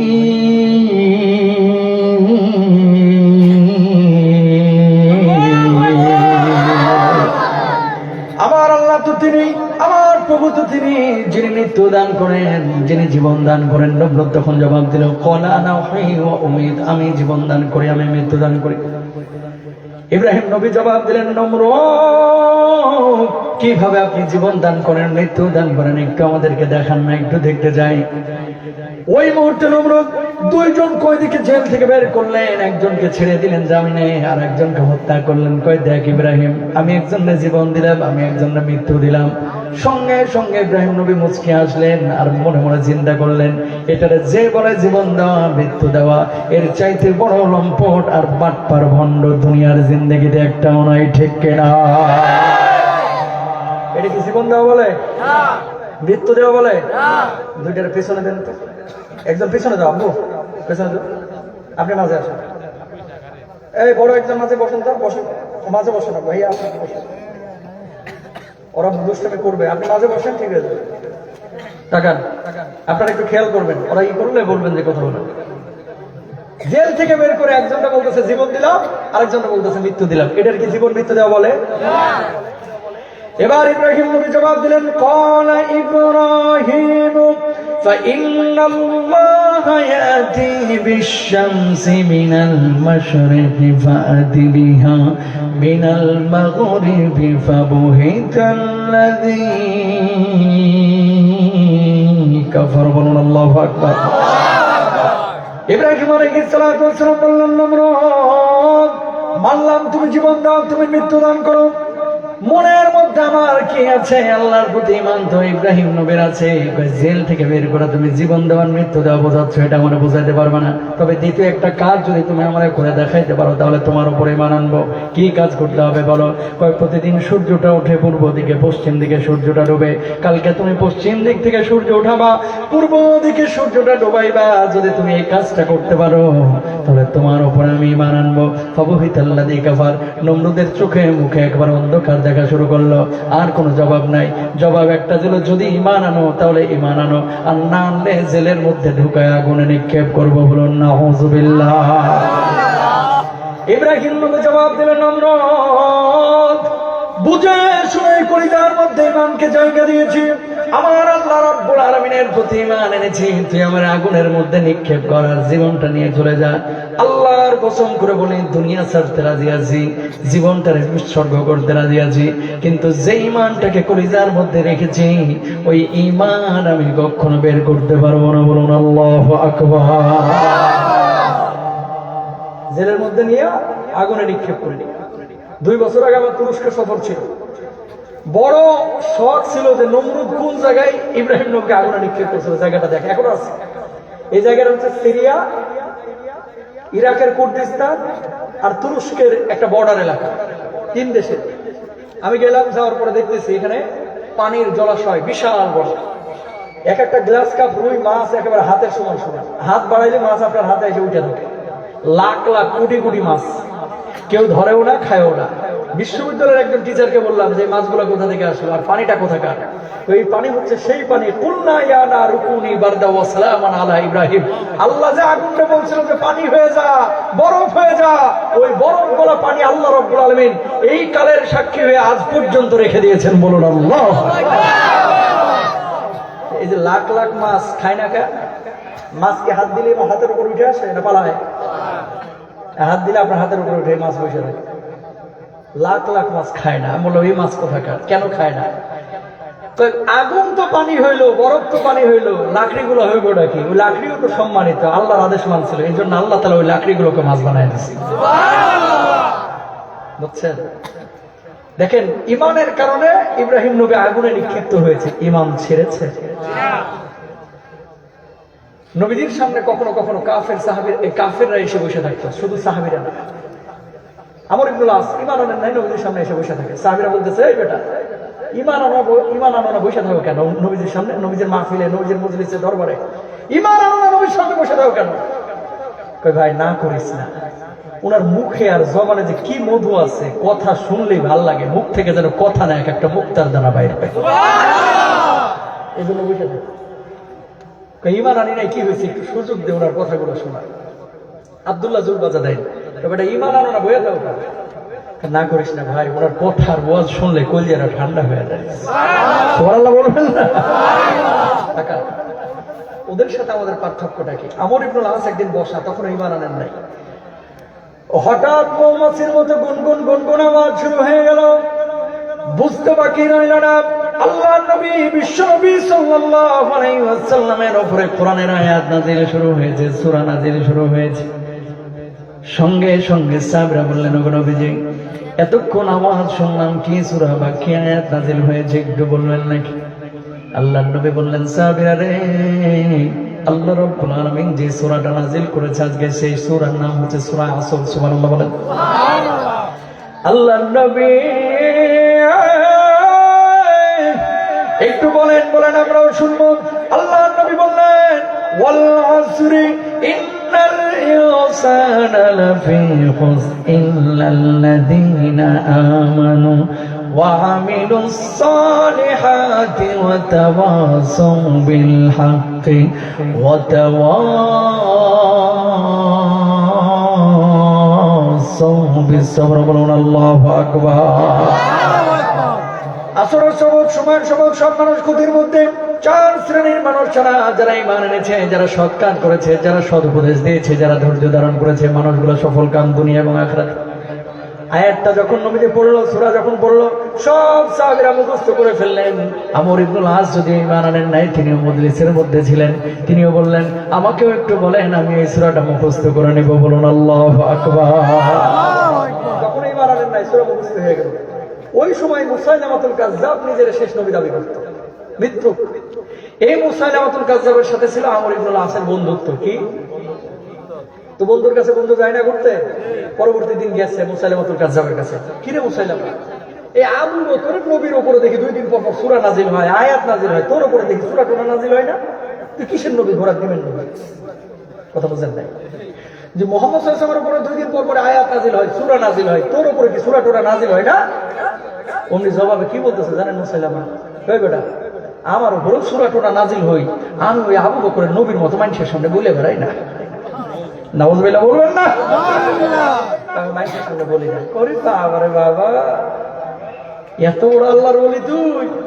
এই কালকে বলছিলাম আবু বকরের নবীর সামনে একটা সূরা নাযিল হইলে সূরা আসর। ভাই শুনে অর্থ কলিজা ঠান্ডা হয়ে গেছে। 4 শ্রেণীর মানুষ ছাড়া সব মানুষ ক্ষতির মধ্যে, যারা ঈমান এনেছে, সৎ কাজ করেছে, সৎ উপদেশ দিয়েছে, ধৈর্য ধারণ করেছে। এই যে দেখে এই সূরাটা নাযিল হয়েছে, তোর উপরে কি সূরা নাযিল হয়েছে? আজকে যদি না বলিস তোর সাথে আমার বন্ধুত্ব শেষ। পড়ছেনি বিপদে মুসাইলামাতুল কাযযাব। কই এই বেটা কেন বলতেছিস সেই কথা? বন্ধুত্ব জায়গায় রাখ, সূরা টোরা এর মধ্যে টানাটানি করিস না। আজকে যদি না বলিস আর জীবনও তোর সামনে আসবো না। পড়ছেনি বিপদে। কতক্ষণ পরে মাথাটা নিচু করছে, এখন সূরা বানানো শুরু করছে। কয় গত রাতে একটা সূরা নাযিল হয়েছে, তাহলে এটা হল।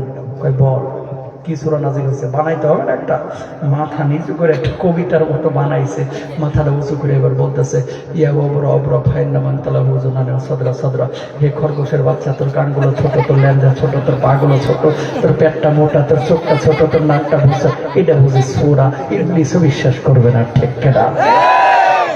আরো জোরে বলেন ঠিক কিনা? আল্লাহর নাউজুবিল্লাহ কোনো কাজ কাম নাই, খায়া দেয়। আল্লাহ এই সূরা নাযিল করবে যে খাওয়ার বসে ল্যাঞ্জা ছোট, চোখগুলো ছোট, পেটটা মোটা, এই মানে পাগুলো খাটো, এটা বুঝি সূরা হইতে পারে? মুসাইলামাতুল কাযযাবে কে? আমার উপর যখন ঈমান আনেন কি জবাব দিলে দেখেন, ও মুসাইলামা আমার কি বোকা ভাবো? উনার সূরা কত সুন্দর, শুনতে ভাল লাগে, অর্থ ভালো, আর তোর সূরার মধ্যে নেই খালি খরগোশ। এটা আবার কেমন সূরা? এই মুসাইলামা, আমি ঈমান আনি নাই, কি হয়েছে? তোর চাইতে জমিনে বড় মিথ্যুক বদমাশ লম্পট আরেকটা উনাই বলুন আল্লাহু আকবার। তারপরেও সত্যের স্বীকৃতি দিচ্ছে। আর আমাদের দেশের ইমানদাররা বোবা শয়তান অনেকে আছে, অনেকে কথা বলেন না কেন? ইমাম সাহেবের সামনে যখন আসে, বাপ রে বাপ, জান্নাত থেকে গত রাতেই পালায় এসেছে, এর চাইতে বড় আল্লাহর ওলি আর নাই। ইমাম সাহেবের সামনে যখন যায় মনে হয় যে বাপ রে বাপ, আব্দুল কাদের জিলানী ভাই আল্লাহর বংশের মনে হয় কেউ। বাইরে যায় বদমাস চায়ের দোকানে বসে নাস্তিকদের সাথে কথা বলে, মুরতাদদের সাথে কথা বলে, সুদ নিয়ে পড়ে যায়, ঘুষ নিয়ে পড়ে যায়, বউকে নিয়ে প্রতিদিন 5 ওয়াক্তে 20 বার ছবি ফেসবুকে আপলোড করে কথা বলে। না, এই এলাকায় কেউ এরকম ফেসবুকে ছবি টবি যায় না বউয়ের সাথে?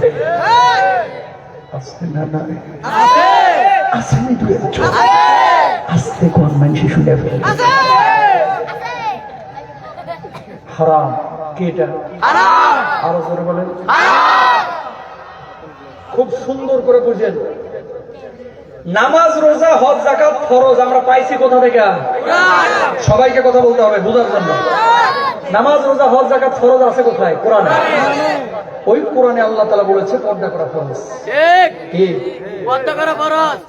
ওই কোরআনে আল্লাহ বলছে জুয়া খেলা হারাম, ওই কোরআনে আল্লাহ বলছে মদ খাওয়া হারাম, ওই কোরআনে আল্লাহ বলছে বউকে পর্দা করা, ওই কোরআনে আল্লাহ বলছে সুদ ঘুষ জেনা ব্যভিচারের কাছে যাস না, ওই কোরআনে আল্লাহ বলেছে আল্লাহর জমিনে কোরআনের আইন বাস্তবায়ন করা তোর জন্য ফরজ। ঠিক কিনা মুসলমান? কয়টা বলতেছে? লাউ খাওয়া সুন্নত এটা জানি, মিষ্টি খাওয়া সুন্নত এটাও জানি, জোহরের পর একটু ঘুমানো সুন্নত এটাও জানি, দাড়ি রাখা সুন্নত এটাও জানি, বিয়ে সুযোগ পেলে 2-4টা করা এটা সুন্নত এটাও জানি। কিন্তু জিহাদের ময়দানে প্রয়োজনে বুকের রক্ত দেওয়া, আবু সাঈদের মতো নিজের হক আদায়ের জন্য জালেমের বুলেটের সামনে বুক ফুটে পেতে দেওয়া, এই সুন্নত মুসলমান যখনই আসে চোখের টিনের চশমা লাগায়। ঠিক না? এবার একটা দুনিয়ার উদাহরণ শোনেন। কোরআন যদি আমাদের সমাজে রাষ্ট্রে প্রতিষ্ঠিত হয়, লাভ না ক্ষতি? সত্যি করে বলেন, বুঝে হোক বা না বুঝে হোক, আপনারা জানেন যে এটা লাভ। কি লাভ? দুনিয়ার একটা উদাহরণ শোনেন। এই কথা বলেন, এই কথা বলেন। দুনিয়ার একটা উদাহরণ শোনেন। আমার সফর ছিল উজবেকিস্তান, রাশিয়া বেতের একটা দেশ। অনেকদিনের আশা আমার যে ইমাম বুখারী রাহিমাহুল্লাহর কবরটা আমি জিয়ারত করব। গেলাম বুখারায়, অনেক দূর, তাশখান থেকে প্রায় 1300-1400 কিলোমিটার। ইমাম বুখারী রাহিমাহুল্লাহর কবর জিয়ারত করে আমি এসেছি সামারকান্দে। সময় হলো জোহরের। এক মসজিদে ঢুকলাম, সমস্ত মুসল্লিরা আপনাদের মতো এরকম হাজার হাজার মুসল্লির সামনে নামাজ আদায় করতেছে। পেছনে মোবাইল ফোন, মানি ব্যাগ, জুতা পেছনে রাখা, সামনে নামাজ। হাজার হাজার মোবাইল, মানি ব্যাগ মোটা মোটা পেছনে রেখে নামাজ পড়তেছে সামনে। আমি চিন্তা করলাম, আল্লাহ বাঁচাইছে, মসজিদটা ঢাকার গুলিস্তানের কোনো মসজিদ না। কথা কন না কেন? বুঝলেন কেন বলতেছি কথাটা? মানি ব্যাগ, মোবাইলও কারোর নজরে আসতেছে না, যার যারটা সে নিয়ে যাচ্ছে। আর আমার দেশে মুসল্লির ছেঁড়া জুতাও মসজিদে নিরাপদ না। রংপুরে এক মাহফিলে গেলাম, যাওয়ার পরে বাথরুমে ঢুকছি, দেখলাম বদনার গলা ভাঙা, ভাঙা বদনার গলায় শিকল ফেঁসে রাখছে। বোঝেন নাই? মানে বাথরুমের বদনাটাও নিরাপদ না। আর টিভিতে লাইভ করি না রোববার সোমবার, কয়েকদিন ধরে বন্ধ রাখছি মাহফিলের ব্যস্ততার কারণে। একদিন লাইভে বলে ফেলছি যে দামি জুতা নিয়ে মসজিদে যায় না, নামাজ হবে না। তো একজন বলছে যে হুজুর এই মাসালা কি পাইছেন, দামি জুতার সাথে নামাজের সম্পর্ক কি? আমাকে আগে পরে শুনেন কি আছে পুরোটা ভিডিওটা। আসলে আমি যেটা বুঝাইতে চাইছি বলছি, 3200 টাকার জুতা নিয়ে, অ্যাপেক্স নিয়ে, বাটা নিয়ে মসজিদে যাবেন, সেজদার জায়গায় তো রাখতে পারবেন না, পেছনেই রাখতে হবে। ওই বলার দলিন বলে টান মেরে সুরার আগে খালি মাথাটা আবার জুতার দিকে টান মারবে। অ্যাপেক্স আছে না গেছে? আছে না গেছে? কথা কোন ঠিক? কথা সত্য না মিথ্যা? দামি জুতা নিয়ে যতগুলো মানুষ মসজিদে যায় এই সবাই আতঙ্কে থাকে যে আছে না গেছে, আছে না গেছে। কথা কম। এই জন্য আমি বলছি দামি জুতা নিয়ে মসজিদে যায় না। কেন বললাম কথাটা? ওদের দেশে মানুষ মোবাইল ফোন মানি ব্যাগে কেউ তাকায় না, আর এই দেশে বাথরুমের জুতা নিরাপদ না, মসজিদে ছিঁড়া ফাটা জুতা নিরাপদ না। বাইতুল মোকাররমের দক্ষিণ গেটে যান, জাতীয় মসজিদ, দক্ষিণ গেটে 100-100-র উপরে বাথরুম আছে, একটা বাথরুমে লোহার সিটকানি পাবেন না।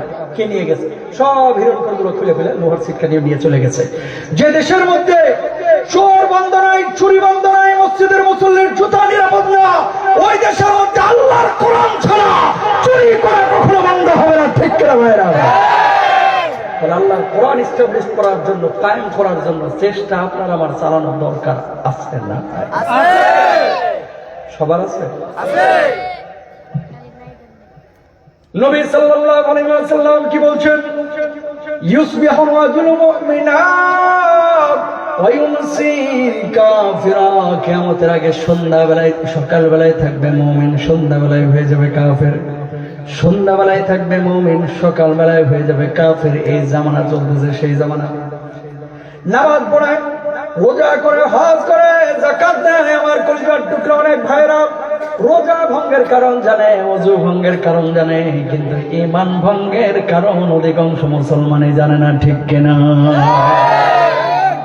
ও দরদের ভাইরা আমার, আল্লাহর জমিনে দিনের অনেক রাহবার আপনারা পান, হক্কানি রব্বানি অনেক পীর সাহেব পান, অনেক আল্লাহওয়ালা পান। তাদের সোহবতে যাবেন দিন শেখার জন্য, কোরআন হাদিস শেখার জন্য। কিন্তু এমন কিছু দরবার আছে, এমন কিছু খানকা আছে যেখানে গেলে দিন শিখা যায় না, কোরআন হাদিস শিখা যায় না, খালি হুক্কর হাক্কর আর আউল বাউল ফাউল কাজ কাম হয়। ঠিক কিনা? আচ্ছা, এই আপনাদের মুরাদনগরে যান, চাঁদপুরের কিছু অঞ্চল আমি দেখেছি, যে অঞ্চলগুলোতে মানুষ মারা যাওয়ার পরে ঢোল তবলা নিয়ে লাফাইতে লাফাইতে, ঢোল বাজাইতে বাজাইতে কবরে নিয়ে যায়। কথা বলেন ঠিক কিনা? এরাও কিন্তু দাবি করছে আমরা মুসলমান। এই বাংলাদেশের মানুষের ধর্মীয় আবেগ বেশি, ধর্মীয় জ্ঞান কম, এই জন্য অনেকে লালনের মাজারে গিয়ে পর্যন্ত জান্নাত খুঁজে। ঠিক কিনা? ডারউইনের মতবাদ, যুবকরা শোনো, আল্লাহ তাআলা কোরআনুল কারীমে বলেছে আফাতুমিনুনা বিবাদিল কিতাবি ওয়া তাকফুরুনা বিবাদ। কিছু মানুষ বাইর হবে যারা কোরআনের কিছু আয়াত মানবে, কিছু আয়াত মানবে না। আমাদের স্রষ্টাকে জোরে সোরে বলবেন আল্লাহ। কোন সন্দেহ আছে? না, কোনো সন্দেহ নাই, আমাদের স্রষ্টা আল্লাহ। কিন্তু অনেক শিক্ষিত মানুষ এটা বিশ্বাস করে যে মানুষ ন্যাচারালি হয়েছে। ডারউইনের মতবাদ, মানুষ ছিল বানর থেকে লাফাইতে লাফাইতে লেজ করে পশম করে মানুষ হয়ে গেছে। তোর বাপ দাদা বানর থেকে হইতে পারে, আমগো না। কথা বলেন ঠিক না? এখন কোন মুসলমান যদি এটা বিশ্বাস করে তার ঈমান থাকবে না, কাফের হয়ে যাবে। আমার আল্লাহ রাব্বুল আলামিন কি বলছেন খেয়াল করেন, লাকাদ খালাকনাল ইনসানা ফি আহসানি তাকওয়িম।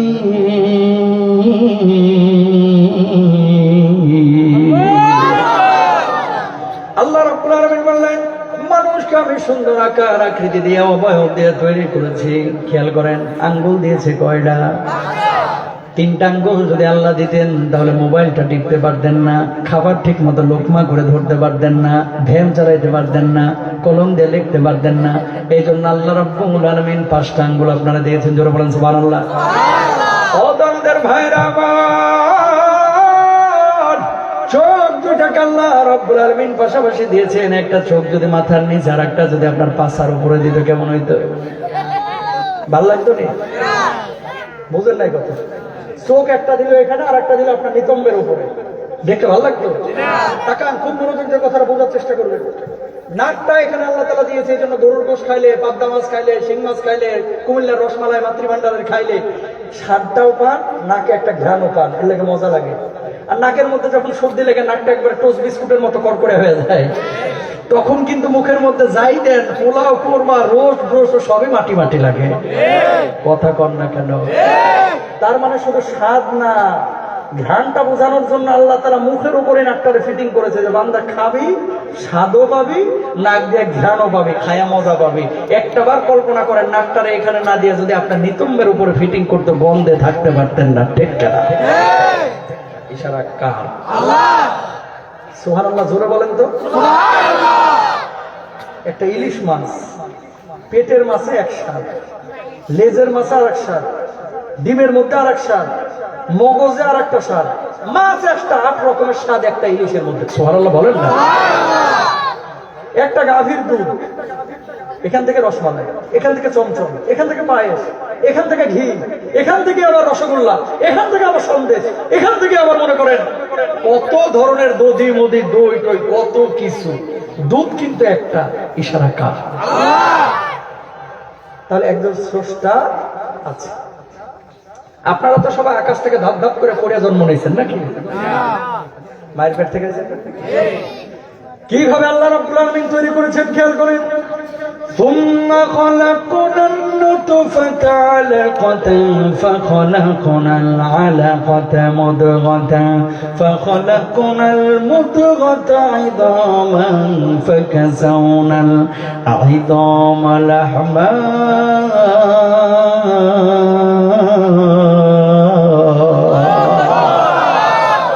আমার আল্লাহ রাব্বুল আলামিন কিভাবে আপনারা বানাইছেন? ও কাকা, আজকে আপনার দাড়ি পেকে গেছে, আমার দাড়িগুলো কাঁচা, আপনিও যেমন ছিলেন আমিও তেমনই ছিলাম মায়ের পেটের মধ্যে। কেমনে তৈরি করেছে খুব মনোযোগ দিয়ে শুনেন। বাপ মার মিলন হইল, বাপ মার মিলনের পরে আল্লাহ রাব্বুল আলামিন একটা শুক্রবিন্দু মায়ের অন্ধকার পেটের মধ্যে তৈরি করলেন। ওই শুক্রবিন্দুটাকে আল্লাহ রাব্বুল আলামিন এবার রক্তের পিণ্ডে পরিণত করলেন। ওই রক্তের পিণ্ডটাকে আল্লাহ রাব্বুল আলামিন এবার গোশতের টুকরায় পরিণত করলেন। ওই গোশের উপরে আল্লাহ রাব্বুল আলামিন আপনার মাথার হাড়, আপনার বুকের হাড়, আপনার পিঠের হাড়, আপনার মেরুদণ্ডের হাড়গুলোকে বিছায় দিলেন। ওই হাড়ের উপর আল্লাহ রাব্বুল আলামিন আবার গোশতের প্রলেপ দিলেন। ওই গোশতের উপরে সাদা কালো চামড়া লাগাইয়া সুন্দর আকার আকৃতি দিয়ে আল্লাহ রাব্বুল আলামিন আপনারা তৈরি করলেন। বলুন সুবহানাল্লাহ। এখন আল্লাহ রাব্বুল আলামিন বুঝেন নাই 3 মাস, 3.5 মাস পরে আল্লাহ রাব্বুল আলামিন আসমান থেকে ইশারা করলেন, ও রূহ যা যা যা মায়ের পেটের মধ্যে এবার হিট কর, বাচ্চার কলিজার মধ্যে হিট কর। রূহটা মায়ের পেট ভেদ করে, বাচ্চার পেট ভেদ করে কলিজার মধ্যে যখন হিট করলো, হৃদপিণ্ডের উপরে হিট করলো, এবার মায়ের ওই অন্ধকার পেটের মধ্যে 3.5 মাস 4 মাস পরে বাচ্চাটা এখন মাছের মতো পিলপিল পিলপিল করে নড়াচড়া শুরু করলো। বলো আল্লাহু আকবার। মা যখন বুঝলো আমার পেটের মধ্যে আল্লাহ রাব্বুল আলামিন একটা বাচ্চা দিয়েছেন, বাচ্চাটা নড়তেছে, এবার স্বামীর কাছে এসে হাত ধরে বলে, প্রিয়তম স্বামী, তুমি তো বাবা হইতে চলেছ। বাপ এখন খুশি, আমার আব্বা বলে ডাকবে। কয়দিন পর আমি সন্তানের জনক হব। মায়ের কাছে ফোন দিয়ে বলছে, আম্মা আপনি তো নানি হইতে চলেছেন। দাদির কাছে বলতেছে, মা আপনি তো দাদি হইতে চলেছেন। দাদার কাছে বলতেছে, আব্বা আপনি তো দাদা হইতে চলেছেন। একটা রূপ আল্লাহ রাব্বুল আলামিন আপনার মায়ের পেটের মধ্যে দিল, কিন্তু গোটা গোষ্ঠীর মধ্যে, পরিবারের মধ্যে আনন্দের ঢেউ হয়ে গেল। ঠিক কিনা? বলেন সুবহানাল্লাহ। তাহলে বাপ মার মিলনের পরে মায়ের পেটের মধ্যে একটা শুক্রবিন্দু, শুক্রাণু ডিম্বাণুর মিলন ঘটায়, এরপরে একটা রক্তের পিণ্ড, এরপরে গোশতের টুকরা, এরপরে আপনার মাথার হাড়, বুকের হাড়, এগুলো মাছের কাটার মতো তখন দেখা যেত, মাছের কাটার মতো। এরপরে আবার গোশতের প্রলেপ, এরপরে সাদা কালো চামড়া লাগাইলেন, সুন্দর আকার দিলেন। বাচ্চা কোনোটা হয় মায়ের মতো, কোনোটা হয় বাপের মতো। ব্যাখ্যা এখানেও ইবনে কাসির রাহিমাহুল্লাহ করেছেন। বিশেষ মুহূর্তে যদি বাপেরটা আগে বাইরে হয়ে যায়, বাচ্চাটা হয় বাপের মতো। যদি মায়েরটা আগে নির্গত হয়, বাচ্চাটা হয় মায়ের মতো। জোরে সরে বলেন আল্লাহু আকবার। আল্লাহ বললে, ফেরেশতারা এখনই যেমন লাফালাফি করতেছে, পেটের মধ্যে নড়তেছে, এরা সেভ করতে হইব। কেন? এখন না হলে ঘুষি মেরে আপনার থোতা বসকানো যায় না। পেটের মধ্যে যখন বাচ্চাটা ছিল, ইন্দুরের বাচ্চার মতো দেখা যাইতো, ছোট্ট, বুঝছেন, নাভিটারে একেবারে লেজের মতো দেখা যাইতো। তখন ঘুষি না, টুস করে টুকা মারলে মাথার মগজ ঘট করে বাইরে হয়ে যাইতো। ঠিক না? তাকান, আল্লাহ বললো, ফেরেশতারা রে, মায়ের পেটটার মধ্যে একটা সাদা প্যাকেট আমি ইশারা করতেছি, তোরা ফিটিং করে দে।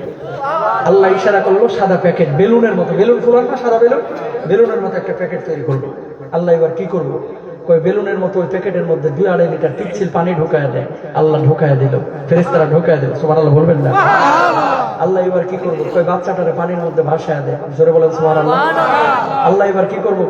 মায়ের হায়েজের রক্তটা বন্ধ করে দে, মায়ের নারীর সঙ্গে সন্তানের নারীটা মিলিয়ে দে, মায়ের মুখের রুচিটা একটু বাড়ায় দে। রুচিটা বাড়ায় দেওয়া হলো। 6 মাস 7 মাস পরে মা খালি খাই খাই খাই খাই করে, খালি এটা দাও এটা দাও এটা দাও। কারণ কি? আগে ছিল একটা রূপ, এখন রূপ কয়টা?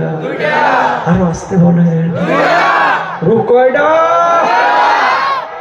মা এবার খাবার খাচ্ছে, একটা যাচ্ছে মায়ের পেটে আর একটা যাচ্ছে বাচ্চার কলিজার পেটের মধ্যে। এখন আপনার প্রশ্ন জাগে, হুজুর ওই সাদা প্যাকেটটা তৈরি করার দরকারটা কি ছিল? জানা দরকার আছে না? তাকান, মায়ের পেটের সাথে যদি সন্তানের পেট মিলে যেত, পিঠ যদি মিলে যেত, বাচ্চার হাড্ডিগুলো মড়মড় মড়মড় করে ভেতরে ভেঙে যেত, ঠিক না? আল্লাহ তাআলা কি করেছে? ওই প্যাকেটটারে তৈরি করে বাচ্চাটার ওই পানিতে ভাসায় দিচ্ছে। মা ডানে যায়, বাচ্চা চলে যায় বামে, বামে বাচ্চা চলে আসে ডানে। মা বসে, বাচ্চা উপরে এসে ঘাপটি মেরে বসে থাকে। মা যখন রাত্রিবেলায় ঘুমায়, বাচ্চা টুক টুক টুক টুক করে পেটের মধ্যে লাথি মারে। বাপ পাশ থেকে বোঝে, মা কষ্ট হয় কিন্তু আনন্দ পায়। জোরে বলেছে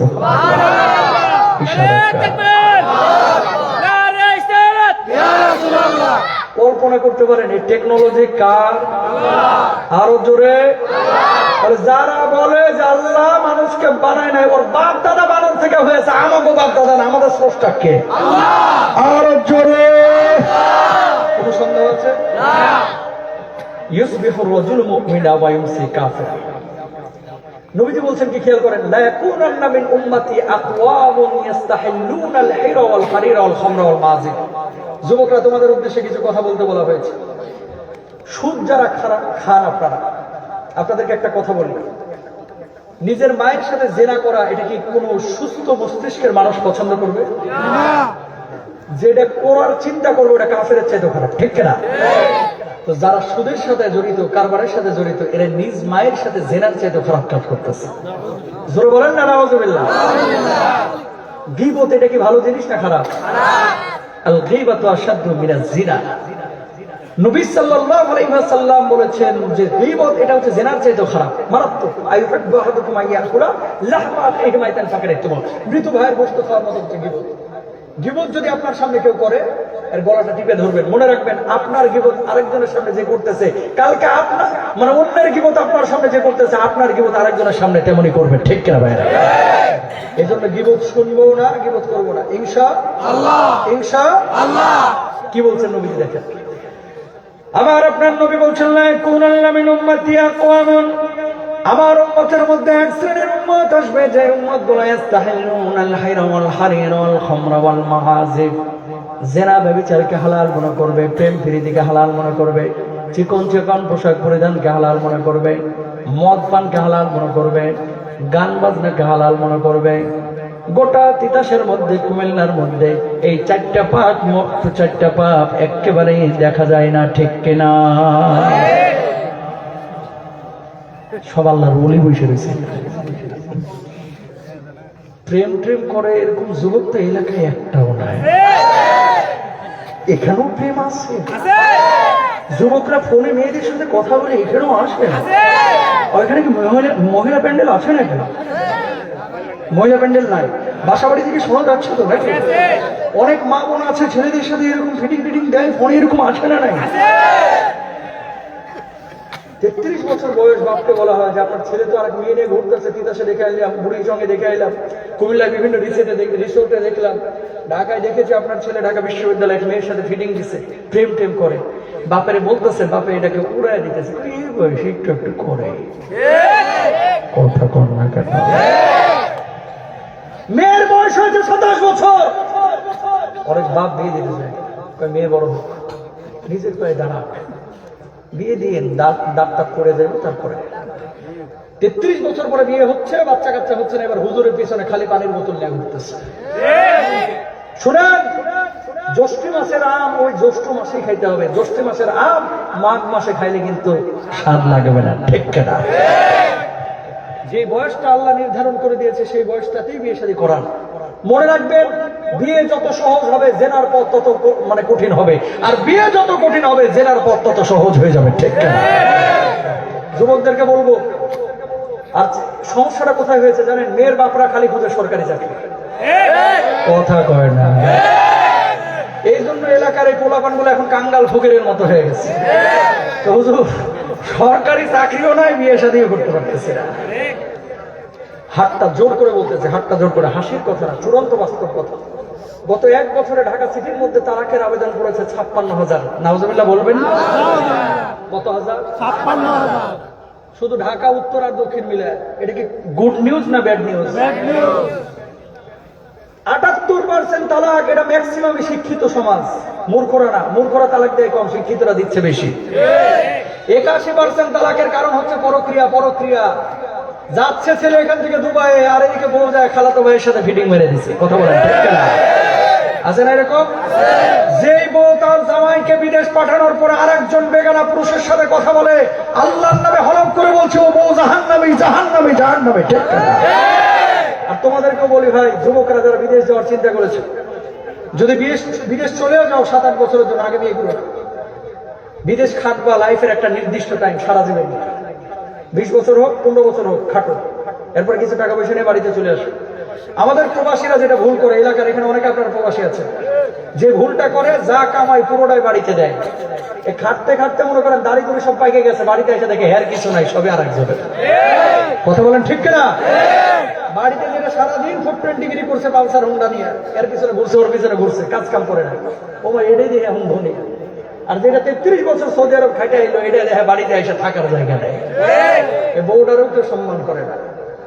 আর অধিকাংশ প্রবাসীদের একটা টেন্ডেন্সি, যাওয়ার পরে টাকা কামাইতে হবে, কামান। বাড়ি থেকে আপনার এটিএম বুথের মতো মনে করে যে আরে ঘষা মারলে টাকা বাইরে হয়। ঠিক না? প্রবাসীদের কষ্টগুলো মানুষ সাধারণত বুঝে না, আমরা বুঝি। যাই তো হাড় ভাঙা পরিশ্রম করে রে ভাই, আপনি জানেন না কি পরিশ্রমটা করে। জ্বর হইলে আপনি তো বাড়িতে কাঁথা মাইলে মোড়া দিয়ে ঘুমিয়ে থাকেন, আর এই প্রবাসীদেরকে একটু সহানুভূতি দেখানোর মতো মানুষও পাওয়া যায় না। বিয়ে শাদী খুব সহজ করে। মেয়ের বাপদেরকে বলবো, শুধু সরকারি চাকরি দেখে মেয়ে বিয়ে দিবেন না। চাকরি বাকরি আর টাকা দিয়ে সুখী হওয়া যায় না। সুখী হইতে দিন লাগে, ইসলাম লাগে, কোরআন লাগে, কোরআন লাগে। ঠিক করে ভাই? আর এখন যদি যুবকরা দিনদার হয়, এটার অসল মাল মনে করে অনেক। বুঝেন নাই কথা? ছেলে বয়লার মুরগির ফার্ম আছে, শুনলে মেয়ের বাপ বিয়ে দিতে চায় না, কারণ আমার মেয়ের লিপস্টিকের টাকা দিতে পারবে। হালাল উপার্জন যে যুবক করতে পারে, যে যুবক নামাজ পড়ে, এই যুবকের সাথে মেয়ে বিয়ে দেন, পরিবারে শান্তি পাবেন। আর কোটিপতির সাথে দিবেন, দিন নাই, ওই কোটিপতি নায়ক নায়িকা গায়ক গায়িকা, এদের সংসার জীবন ঠিক না ভাই। 2 দিন পর পর তালাক, তালাক, তালাক, তালাক। কেন? একমাত্র কারণ দিনটা নাই, এই জন্য শুধুমাত্র তালাকের পরিমাণ বাড়ছে। ঠিক না? তাহলে দিন আমাদের দরকার আছে না নাই? ওসমান রাদিয়াল্লাহু তাআলা আনহু 3টা গুণের কারণে নবীজি 2 কন্যাকে ওসমানের হাতে তুলে দিয়েছিলেন। সুবহানাল্লাহ বলেন না? মেয়ের বাপদেরকে বলবো, ভালো ছেলে চেনার উপায় 3টা 4টা। জোরে বলেন কয়টা? জোরে বলেন কয়টা? মেয়ের বাপরা এগুলো ওয়াজে পাবেন না, একটু শিখে যান। ওসমান রাদিয়াল্লাহু তাআলা আনহুর এই 4টা গুণ ছিল, এই জন্য নবীজি 2 কন্যাকে বিয়ে দিয়েছেন। 1 নাম্বার, ওসমান ছিলেন তাকওয়াবান। 2 নাম্বার, ওসমান ছিলেন সম্পদশালী। 3 নাম্বার, ওসমান রাদিয়াল্লাহু তাআলা আনহু ছিলেন লজ্জাশীল। 4 নাম্বার, ওসমান রাদিয়াল্লাহু তাআলা আনহু ছিলেন রেসপন্সিবল পারসন, দায়িত্ববান পুরুষ। এই 4টা গুণের কারণে আল্লাহর নবী, এক মেয়ে মারা গিয়েছে, আর এক মেয়েকে ওসমানের হাতে তুলে দিয়েছে। নবীজির 2 মেয়ের জামাই এক মানুষ, যেন তেন। সুবহানাল্লাহ বলেন না? আর ছেলেদেরকে বলবো, মেয়ের মাদেরকে বলবো, ছেলের বাপদেরকে বলবো, মেয়ে বিয়ে করবেন 4টা জিনিস দেখে ছেলেকে বিয়ে করাবেন। কয়টা? মেয়েদের 4টা গুণ দেখতে হবে। তুনকাহুল মারআতু লিআরবাঈন, লিবালিহা, মেয়ের সম্পদ আছে কিনা, ওয়ালি জামালিহা, মেয়ের সৌন্দর্য আছে কিনা। 3 নাম্বার, ওয়ালি হাসাবিহা, মেয়ের বংশমর্যাদা কেমন। 4 নাম্বার, ওয়ালি দীনিহা, মেয়ের দিনদারিতা কেমন।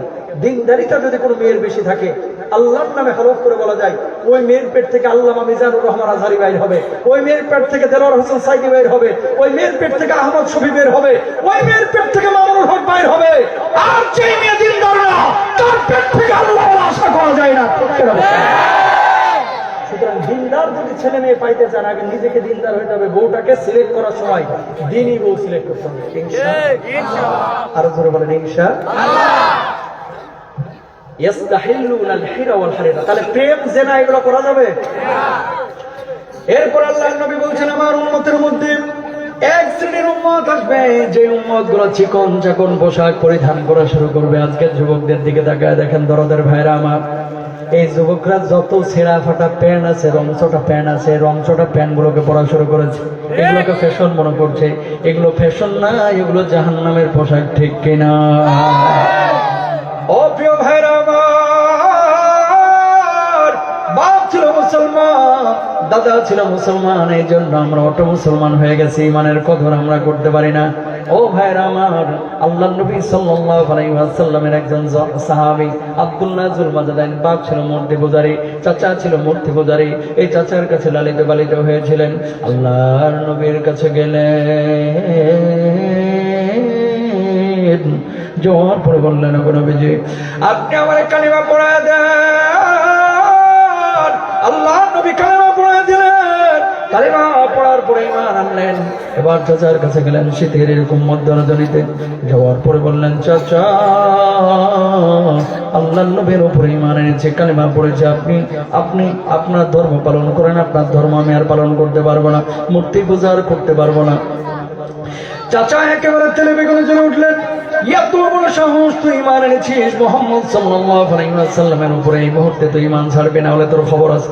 ও চাচা, কি খবর করবেন? কয় বাড়ি ছাড়তে হবে, সম্পদ ছাড়তে হবে, খামারের ওটগুলো ছেড়ে দিতে হবে। সিদ্ধান্ত তুই নে, ঈমান ছাড়বি নাকি বাড়ি গাড়ি সম্পদগুলো ছাড়বে?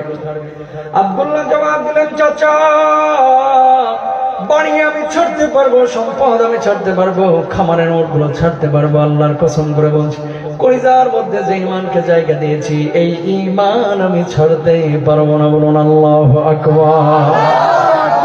ওই আব্দুল্লাহ, এই মুহূর্তে আমার সামনে থেকে দূর হয়ে যার, কখনো আসবি না। শীতের মাঝরাতে তখনই তাকে বাড়ি থেকে বের করে দেওয়া হলো। আব্দুল্লাহ বাড়ি থেকে বের হয়ে যাচ্ছেন, এবার চাচাকে বলছেন, চাচা, আর কখনো আপনার সামনে আসবো না। তখন চাচা বলতেছে, এই দাঁড়া দাঁড়া, তোর পরনের যে জামা কাপড়টা আছে, এই জামা কাপড়টা এই মুহূর্তে খুলে দিবি। ও চাচা, আল্লাহ দোহাই লাগে, আপনি আমার জামা কাপড়টা খুলে নেবেন না, আমার জামা কাপড়টা খুলে নেবেন না, কারণ এই জামা কাপড়টা দিয়ে আমি আমার লজ্জায় স্থানটাকে ডেকে রেখেছি। চাচা এবার জবাব দিল, জামা কাপড়টাও তো আমি কিনে দিয়েছি, এই মুহূর্তে খুলে দিবে অথবা ঈমান ছাড়বে। সঙ্গে সঙ্গে আব্দুল্লাহ যুল মাজাদাইন তার জামা কাপড় খুলে উলঙ্গ হয়ে গেলেন। বলুন আল্লাহু আকবার। উলঙ্গ শরীর নিয়ে মধ্যরাতে বুড়ি মার কাছে গেলেন, যাওয়ার পরে বললেন, মা, আমার চাচা ঈমান আনার কারণে আমার কি অবস্থা করেছে দেখো গো মা। ও মা, তোমার কাছে কি এক টুকরা চাদর হবে নাকি, যে চাদরটা দিয়ে আমি আমার লজ্জা স্থানটা রাখবো? মা এক টুকরা চাদরের ব্যবস্থা করলেন, এই চাদরটা দিয়ে লজ্জা স্থানটা ডেকে আল্লাহর নবীর বাড়ির দিকে রওনা হলেন। নবী সাল্লাল্লাহু আলাইহি ওয়াসাল্লাম তাহাজ্জুদের নামাজের জন্য জাগ্রত হয়েছেন। সালাম ফেরানোর পরে দেখতে পেলেন একজন যুবক আল্লাহর নবীর বাড়ির সামনে দাঁড়ায় দাঁড়ায় থরথর করে কাঁপতেছে। নবীজি বললেন, যুবক, কি নাম, কি নাম, কি তোমার পরিচয়? রাতের অন্ধকারে নবীজি তার চেহারা দেখে চিনতে পারেন নাই। যুবক বললেন, ওগো নবীজি, গতদিন যে ঈমান এনেছিলাম, ঈমান আনার কারণে আমার চাচা আমার এই অবস্থা করেছে গো নবীজি। আল্লাহর নবী বললেন, কি হয়েছে? ঈমান আনার কারণে আমার মধ্যে বোঝানি চাচা আমার বাড়ি থেকে বের করে দিয়েছে, সম্পদগুলো কেড়ে নিয়েছে, খামারের ওটগুলো কেড়ে নিয়েছে, এমনকি পরনের জামা কাপড় যেটা পরনের ছিল এটাও কেড়ে নিয়েছে। ওগো আল্লাহর নবী, দুনিয়ার সব কিছু ছাড়লাম, কিন্তু আমি ঈমান ছাড়ি নাই। আল্লাহর নবী বললেন, দাঁড়াও দাঁড়াও, ঘরের মধ্য থেকে আমি আসতেছি। নবীজি একটা মানে ডোরা কাটা চাদর নিয়ে আসলেন, এই চাদরটা দিয়ে আব্দুল্লাহর গায়ের উপরে ছড়াইয়া দিলেন। ও আব্দুল্লাহ, আমি নবী আজকে থেকে এই চাদরের মালিক তোরে বানায় দিলাম, মনটা খারাপ করিস না। আব্দুল্লাহ জবাব দিলেন, ওগো নবীজি, আমার তো পরম সৌভাগ্য যে আপনার চাদরটা আমি পাইলাম। ওগো নবীজি, কিন্তু একটা আরজি আছে, আপনি শুনবেন নাকি? আল্লাহর নবী আপনার কাছে একটা জিনিস চাইবো, আপনি আমারে দিবেন নাকি? আল্লাহর নবী বললেন, আব্দুল্লাহ, আজকে আমার কাছে যা চাইবি আমি আমার সাধ্যের মধ্যে তাই ধরে দেব, বল বল বল, কি চাস? আব্দুল্লাহ জবাব দিলেন, ওগো নবীজি, এই জায়গায় এখন এই মুহূর্তে শেষ রাত্রে আল্লাহর কাছে কোনো দোয়া যদি করেন, আল্লাহ রাব্বুল আলামিন সেই দোয়া তো কবুল করবেন। আপনি আমার জন্য একটু দোয়া করেন, আল্লাহ রাব্বুল আলামিন যেন আমার শাহাদাতের মওত দান করেন। বলুন আল্লাহু আকবার। আল্লাহর নবী হাত তুললেন, আল্লাহ, আমার আব্দুল্লাহ ইমানের কারণে দুনিয়ার সব কিছু ছেড়ে আমার কাছে চলে এসেছে গো আল্লাহ। আব্দুল্লাহর রক্ত তুমি কাফের বেঈমানদের জন্য হারাম করে দিও আল্লাহ। আমার আব্দুল্লাহকে তুমি জান্নাতি আব্দুল্লাহ হিসেবে কবুল করো আল্লাহ। আব্দুল্লাহকে তুমি শাহাদাতের মওত দান করো। সাহাবী আবার বললেন, ওগো নবীজি, আমি শহীদ হইতে চাইলাম, কিন্তু আমার রক্ত কাফের বেঈমানদের জন্য কেন হারাম করলেন? আল্লাহর নবী জবাব দিলেন, কেউ যদি শাহাদাতের তামান্না নিয়ে ঘরের বিছানাতেও মারা যায়, আল্লাহ রাব্বুল আলামিন তারেও শাহাদাতের মওত দান করেন। বলুন সুবহানাল্লাহ। কয়েকদিন পরে তাবুকের যুদ্ধের ডাক পড়েছে, সব সাহাবীদের সঙ্গে তিনি গিয়েছেন। 750 কিলোমিটার দূরে হঠাৎ জ্বরে আক্রান্ত হয়ে গেছে। জ্বরে আক্রান্ত হয়ে দুনিয়া থেকে বিদায় নিয়ে চলে গেলেন। মাগরিবের নামাজের পরে আবু বকর সিদ্দিক রাদিয়াল্লাহু তাআলা আনহুর লাশটাকে গোসল দিচ্ছেন। হঠাৎ আল্লাহর নবী পাশ দিয়ে হেঁটে যাচ্ছে। ও আবু বকর, আল্লাহর নবী সাল্লাল্লাহু আলাইহি ওয়াসাল্লাম জিজ্ঞেস করছেন, কার লাশ গোসল দিচ্ছ? আমি তো কিছুই জানলাম না, কে মারা গিয়েছে? আবু বকর জবাব দিলেন, ওগো নবীজি, আপনার সাহাবী আব্দুল্লাহ দুনিয়া থেকে বিদায় নিয়ে চলে গেছে জ্বরে আক্রান্ত। নবীজির মনটা খারাপ হয়ে গেল। আল্লাহ নবীর চোখ দিয়ে টপ টপ টপ টপ করে পানি পড়ছে। নবীজি ফুপিয়ে ফুপিয়ে কান্নাকাটি করতেছেন। আল্লাহু আকবার। আল্লাহ নবী মাথা উঁচু করে বললেন, আবু বকর, লাশ গোসল দিচ্ছ, ভালো কথা। আবু বকর, খবরদার তার লাশটারে কেউ গোসল দেবে, জানাজা পড়াইবে না, জানাজা পড়াইবে না। আবু বকর জবাব দিলেন, ওগো নবীজি, কেন তার জানাজার নামাজ আমরা পড়াবো না? আল্লাহর নবী জবাব দিলেন, আবু বকর, আমার আব্দুল্লাহ ইমানের কারণে অনেক কষ্ট করেছে, দুনিয়ার সব কিছু ছেড়ে আমার কাছে চলে এসেছে। আমার আব্দুল্লাহর জানাজার নামাজের ইমামতি আমি নবী নিজেই করব।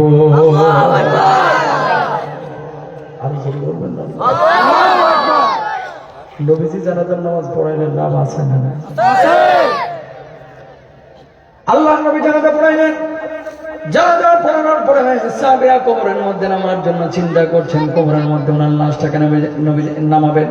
নবীজি বললেন, খবরদার খবরদার, কেউ কবরের মধ্যে লাশটাকে নামাবে না, আমি নবী নিজেই নামাবো। কবরের মধ্যে নবীজি সবার আগে নামলেন। আবু বকর, ওরে পাশে নামো, ওরে পাশে নামো। কবর একটা পৃথিবীর শ্রেষ্ঠ 3 জন মানুষ সেই কবরের মধ্যে। সুবহানাল্লাহ। লাশটা নবী হাতের মধ্যে নিলেন। লাশ হাতে নিয়ে আকাশের দিকে তুলে বললেন, আল্লাহ, আমি আব্দুল্লাহর উপরে খুশি আছি। ও আল্লাহ, তুমি আব্দুল্লাহর উপরে খুশি হয়ে যাও। বলেন না আল্লাহু আকবার। আর কিছু লাগে? আর কিছু লাগে?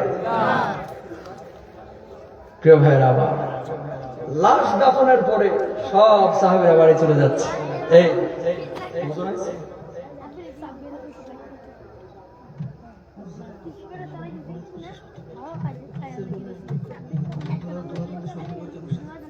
আচ্ছা, আস্তে আস্তে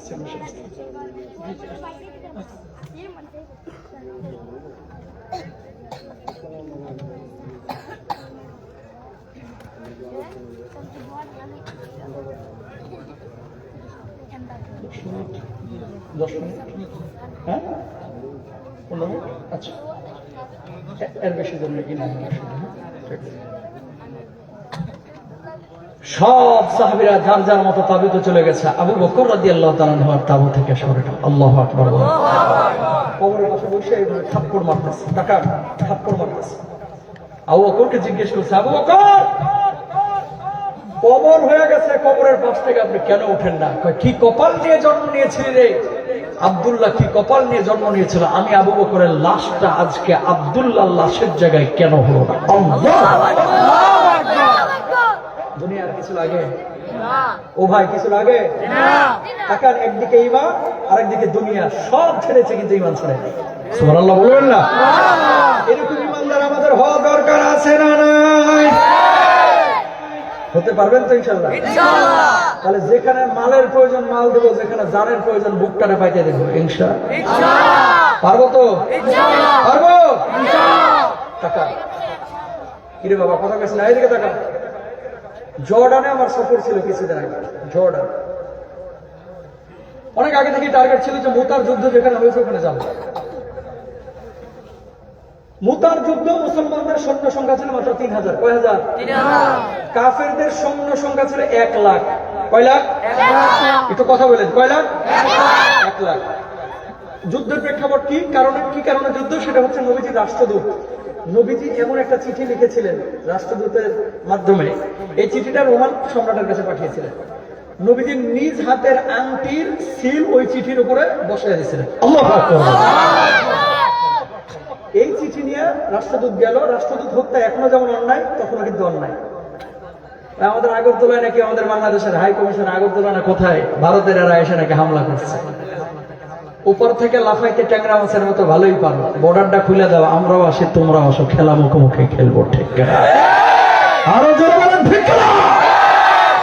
ত্রিপুরা নিয়ে 2 দিন পর পর কথা উঠে যে কুমিল্লা চাই একবার, ফেনী চাই একবার, চিটাগাং চাই একবার।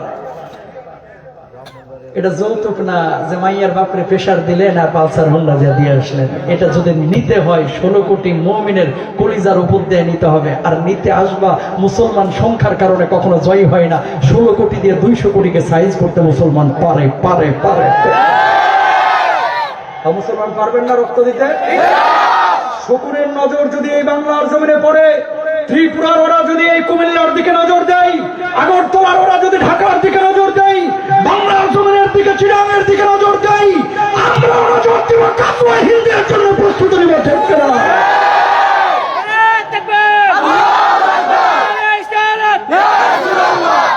পারবো না ইনশাল্লাহ? সবাই পারবো তো?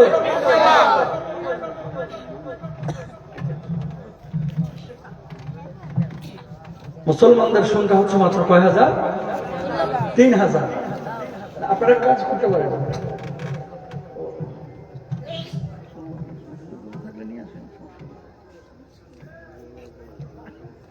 তো মুসলমানদের সংখ্যা হচ্ছে 3000। 3000 মুসলমানদের সংখ্যা। নবী সাল্লাল্লাহু আলাইহি ওয়াসাল্লামের এই চিঠিটা দেখার জন্য খুব আমার ইচ্ছে ছিল। আমি জর্ডানে গেলাম, যাওয়ার পরে এখন এই চিঠিটা, নবীজির এই চিঠিটা জর্ডানের মিউজিয়ামে আছে, পুলিশ কাউকে ঢুকতে দেবে না। আমি বললাম দেখো, আমি তো মাহফিল করি, মাদ্রাসায় পড়াই টড়াই, ছাত্র করি, আমার একটু দেখতে দাও, তাহলে আমার এটা বলতে সহজ হবে বাংলাদেশে। কোনোভাবেই সম্ভব না, রাষ্ট্রীয় অতিথি ছাড়া এখানে কাউকে যাইতে দেওয়া হয় না। অনেক রিকোয়েস্ট করলো, পুলিশের মনে মায়া জন্মাইলো।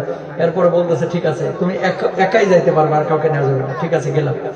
বিশ্বাস করেন চিঠির পাশে দাঁড়াইলাম। ওই চিঠি, যেই চিঠিকে কেন্দ্র করে নবীজির রাষ্ট্রদূতকে হত্যা করেছিল রোমান সৈন্যরা, আজকে পর্যন্ত নবীজির সিল সহ ওই চিঠিটা জর্ডানের মিউজিয়ামে জর্ডান সরকার এখনো রেখে দিয়েছেন। বলুন আল্লাহু আকবার।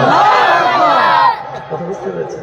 তো যাই হোক, এই চিঠি নবী সাল্লাল্লাহু আলাইহি ওয়াসাল্লামের এই সাহাবী খবর দিল নবীজির কাছে যে আপনার রাষ্ট্রদূতকে হত্যা করা হয়েছে। নবীজি মনে কষ্ট পাইলেন। এরপরে বললেন যে আমরা জিহাদ করবো রোমান সৈন্যদের সঙ্গে। সাহাবীরা বলছেন ইয়া রাসূলুল্লাহ, ওরা 1 লক্ষ কাফের রেডি রাখছে জিহাদ করার জন্য। আল্লাহ নবী বলছে আমার সৈন্য কত দেখবো না। বলছে আল্লাহ রাসূল মাত্র 3000 আমরা। নবীজি বললেন তোমরা কি লড়াই করবা? সাহাবীরা জবাব দিলেন ইয়া রাসূলুল্লাহ, আমরা বলবো না মুসা নবীর ওই উম্মতের মতো যে আপনি আর আপনার আল্লাহ যুদ্ধ করেন, আমরা বুকে 1 বিন্দু রক্ত থাকতে আপনাকে একা ছেড়ে যাব না। এই 3000 সাহাবী আমরা 1 লক্ষ কাফেরের সাথে যুদ্ধ করবো। আল্লাহু আকবার। এখন 3000 সাহাবী, 3 জনকে নবীজি দাঁড় করালেন। যায়েদ বিন হারেসা দাঁড়াইছে। আল্লাহ নবী সাল্লাল্লাহু আলাইহি ওয়াসাল্লাম বললেন কালেমার পতাকার দায়িত্ব তোমাকে দেওয়া হলো, নিতে পারবা?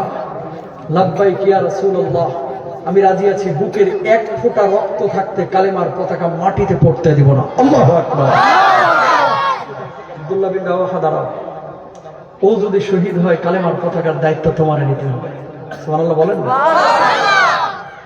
জাফর বিন আবি তালেব দাঁড়াও, ওরা 2 জন যদি শহীদ হয় কালেমার পতাকার দায়িত্ব তোমার নিতে হবে। জাফর বিন আবি তালেব বললেন ইয়া রাসূলুল্লাহ, আমিও রাজি আছি। 3 জন সাহাবী রেডি। আল্লাহর হাবিব সাল্লাল্লাহু আলাইহি ওয়াসাল্লাম এই 3 জনকে রেডি করে 3000 সাহাবী নিয়ে মদিনার অদূরে এগিয়ে দিচ্ছেন।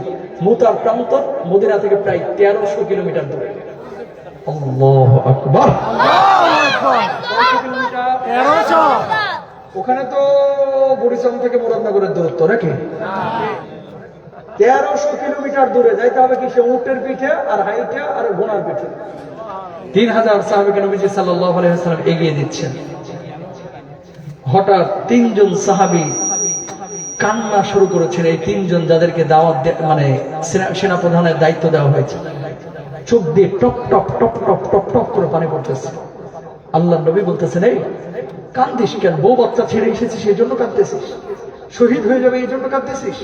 কেন কাঁদিস? মনে রাখবেন, একজন না 3 জনকে নবীজি সেনাপতির দায়িত্ব দিয়েছে, কালেমার পতাকার দায়িত্ব দিয়েছে। সবাই বুঝে গেছে 3 জনই আজকে শহীদ হয়ে যাবে, নির্ঘাত মৃত্যু। 3 জনে কাঁদতেছে। আল্লাহ নবী বলে কানে কানে, কি গো আব্দুল্লাহ, বউ বাচ্চার জন্য মায়া লাগতেছে, স্ত্রী পরিজনের জন্য মায়া লাগতেছে, কাঁদো কেন? শহীদ হয়ে যাবে এই জন্য? ইয়া রাসূলুল্লাহ, শহীদ তো হব, এটা আমাদের পরিবার তামান্না, জন্মের পর থেকে, ঈমান আনার পর থেকেই। আমরা বউ বাচ্চার জন্য কাঁদি না, ফসলের জন্য কাঁদি না, মাতৃভূমির জন্য কাঁদি না, বাচ্চা কাচ্চার জন্য কাঁদি না। কাঁদতেছি একটাই কারণে, আপনার নুরানি মুখখানা আর দেখতে পাবো না, এই জন্য কাঁদতেছি। বলুন আল্লাহু আকবার। চিন্তা করতে পারেন, বউ বাচ্চার জন্য কাঁদতেছি, কাঁদতেছি কার জন্য? আপনার মুখটা আর দেখতে পাবো না।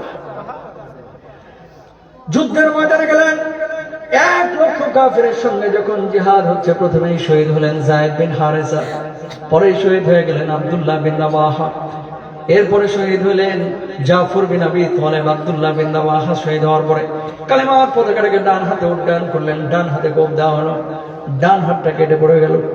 বাম হাতের উপরে নিলেন, বাম হাতে কোপ দেওয়া হলো, বাম হাতটা কেটে পড়ে গেল। বাহু দিয়ে কালেমার পতাকাটাকে উড্ডীন করে রেখেছেন। এবার বাহুর উপরে কোপ দেওয়া হলো, বাহুর উপর দিয়ে রক্তক্ষরণ হলো, কালেমার পতাকাটা আর নিয়ে দাঁড়ায় থাকতে পারলেন না, মাঠের উপরে পড়ে গেলেন। সঙ্গে সঙ্গে দাঁত দিয়ে কামড়ায় কালেমার পতাকাটাকে উড্ডয়ন করে রাখলেন। বলুন আল্লাহু আকবার। এবার একটা দুইটা না, মোট 92টা তরবারির কোপ দেওয়া হলো। শরীরের 1 ইঞ্চি জায়গা ছিল না যেখানে কোপ পড়ে নাই। আল্লাহর হাবিব সাল্লাল্লাহু আলাইহি ওয়াসাল্লামের ইসলামীয় শহীদ হয়ে গেলেন। নবীজির মনটা খারাপ, বসে নবীর পাশে নবীজি বসা, চোখ দিয়ে টপ টপ করে পানি পড়তেছে। যারা যুদ্ধ যান না, আল্লাহর নবীর সামনে বসেন, ইয়া রাসূলুল্লাহ, কেন আপনার মনটা খারাপ? কিছুই তো বুঝলাম না। ততক্ষণ ওহিমার পথ আল্লাহর নবী জেনে গিয়েছেন, আমার 3 জন সেনাপতি দুনিয়া থেকে বিদায় নিয়েছেন, শাহাদাতের অমীয় সুধা পান করেছে। আল্লাহর নবীর মনটা খারাপ। হঠাৎ আকাশের দিকে তাকায় বলছেন, ওয়ালাইকুম আসসালাম। আল্লাহর নবীকে সাহাবীরা বললেন, নবীজি আকাশের দিকে তাকাইয়া আপনি কালে সালামের জবাব দিলেন, কিছুই তো বুঝলাম না। আল্লাহর নবী জবাব দিলেন, সাহাবীরা রে, আমার 3 জন সেনাপতি শহীদ হয়েছে। জাফরের 2টা হাত কেটে ফেলা হয়েছে, জাফরের বাহু কেটে ফেলা হয়েছে, পা কেটে ফেলা হয়েছে, দাঁত দিয়ে কামড়া কালেমার পতাকাকে উড্ডয়ন করে রেখেছিলেন, মুখের উপরে কোপানো হয়েছে, 92টা তরবারির কোপ দেওয়া হয়েছে। আমার জাফরের শাহাদাতে আল্লাহ তাআলা এত খুশি হয়েছেন, 1 জন না 2 জন না, হাজার হাজার ফেরেশতা দিয়ে সংবর্ধনা দিতে দিতে ওই জাফরকে আল্লাহ যখন জান্নাতের মধ্যে নিচ্ছিলেন, আল্লাহ রাব্বুল আলামিন আমার মন খারাপ দেখে জাফরকে সালাম দিয়ে তারপরে জান্নাতে নিলেন। বলুন সুবহানাল্লাহ। ও দরদের ভাইরা আমার, মেরাজের পরে আল্লাহর নবী যখন জান্নাত ভ্রমণ করছিলেন, 2 জন সাহাবীকে বিশেষ চরিত্রে দেখলেন। 1 নম্বর হচ্ছে জাফর বিন আবি তালেব, 2 নম্বর হচ্ছে হামজা রাদিয়াল্লাহু তাআলা আনহু। মণির মুক্তা খচিত হয়ে সিংহাসনে হামজা রাদিয়াল্লাহু তাআলা আনহু বসেছিলেন, আর জাফরকে আল্লাহ তাআলা 2টা পাখা লাগায় দিয়েছেন। এই পাখা দিয়ে উড়ে উড়ে জান্নাতের নাজ নিয়ামতগুলো ভক্ষণ করছিলেন। বলুন সুবহানাল্লাহ। 4 জন সাহাবীর কবরে এবার জিয়ারত করলাম, আলহামদুলিল্লাহ বলেন না? সৌদি আরবে না, কিন্তু কোথায়? সিরিয়ার বর্ডারে, জর্ডান আর সিরিয়ার বর্ডারে 4 জন সাহাবী শহীদ। কে? মুআয বিন জাবাল, আব্দুল্লাহ বিন রাওয়াহা, যায়েদ বিন হারেসা, জাফর বিন আবি তালেব। জাফর বিন আবি তালেবের কবর উপরে লেখা আছে জাফর আত-তাইয়ার। জান্নাতের 2টা বাহু বিশিষ্ট, পাখা বিশিষ্ট পাখি আল্লাহ রাব্বুল আলামিন এই জাফরকে বানায় দিয়েছেন। জোরে বলেন সুবহানাল্লাহ। ওনার কবর যখন জিয়ারত করতেছি, খাদেম বারবার কি যেন বলতে চায়, হুজুর, শেখ, এখানে তুমি যদি একটু নাকটা লাগাও বুঝতে পারবা। আমি বললাম, কিসের জন্য? কিসের নাক লাগাবো? বুঝি নাই কিছু। 46 বছর আমি আমার বাপ দ্বারা, এটা আবার গোলাপ সামাজারের মতো মনে করেন না, কথা কয় না। আমাদের দেশের মাজার গুলো ওলিয়াউলিয়ার আমাদের কলিজার টুকরা, কোনো সন্দেহ নাই।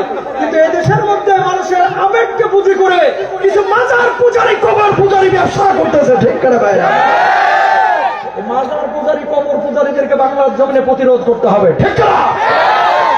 আপনার খেদমত করে না, ওইদিকে মাজারে দিয়ে ছাগল নিয়ে দাঁড়ায় আছে না?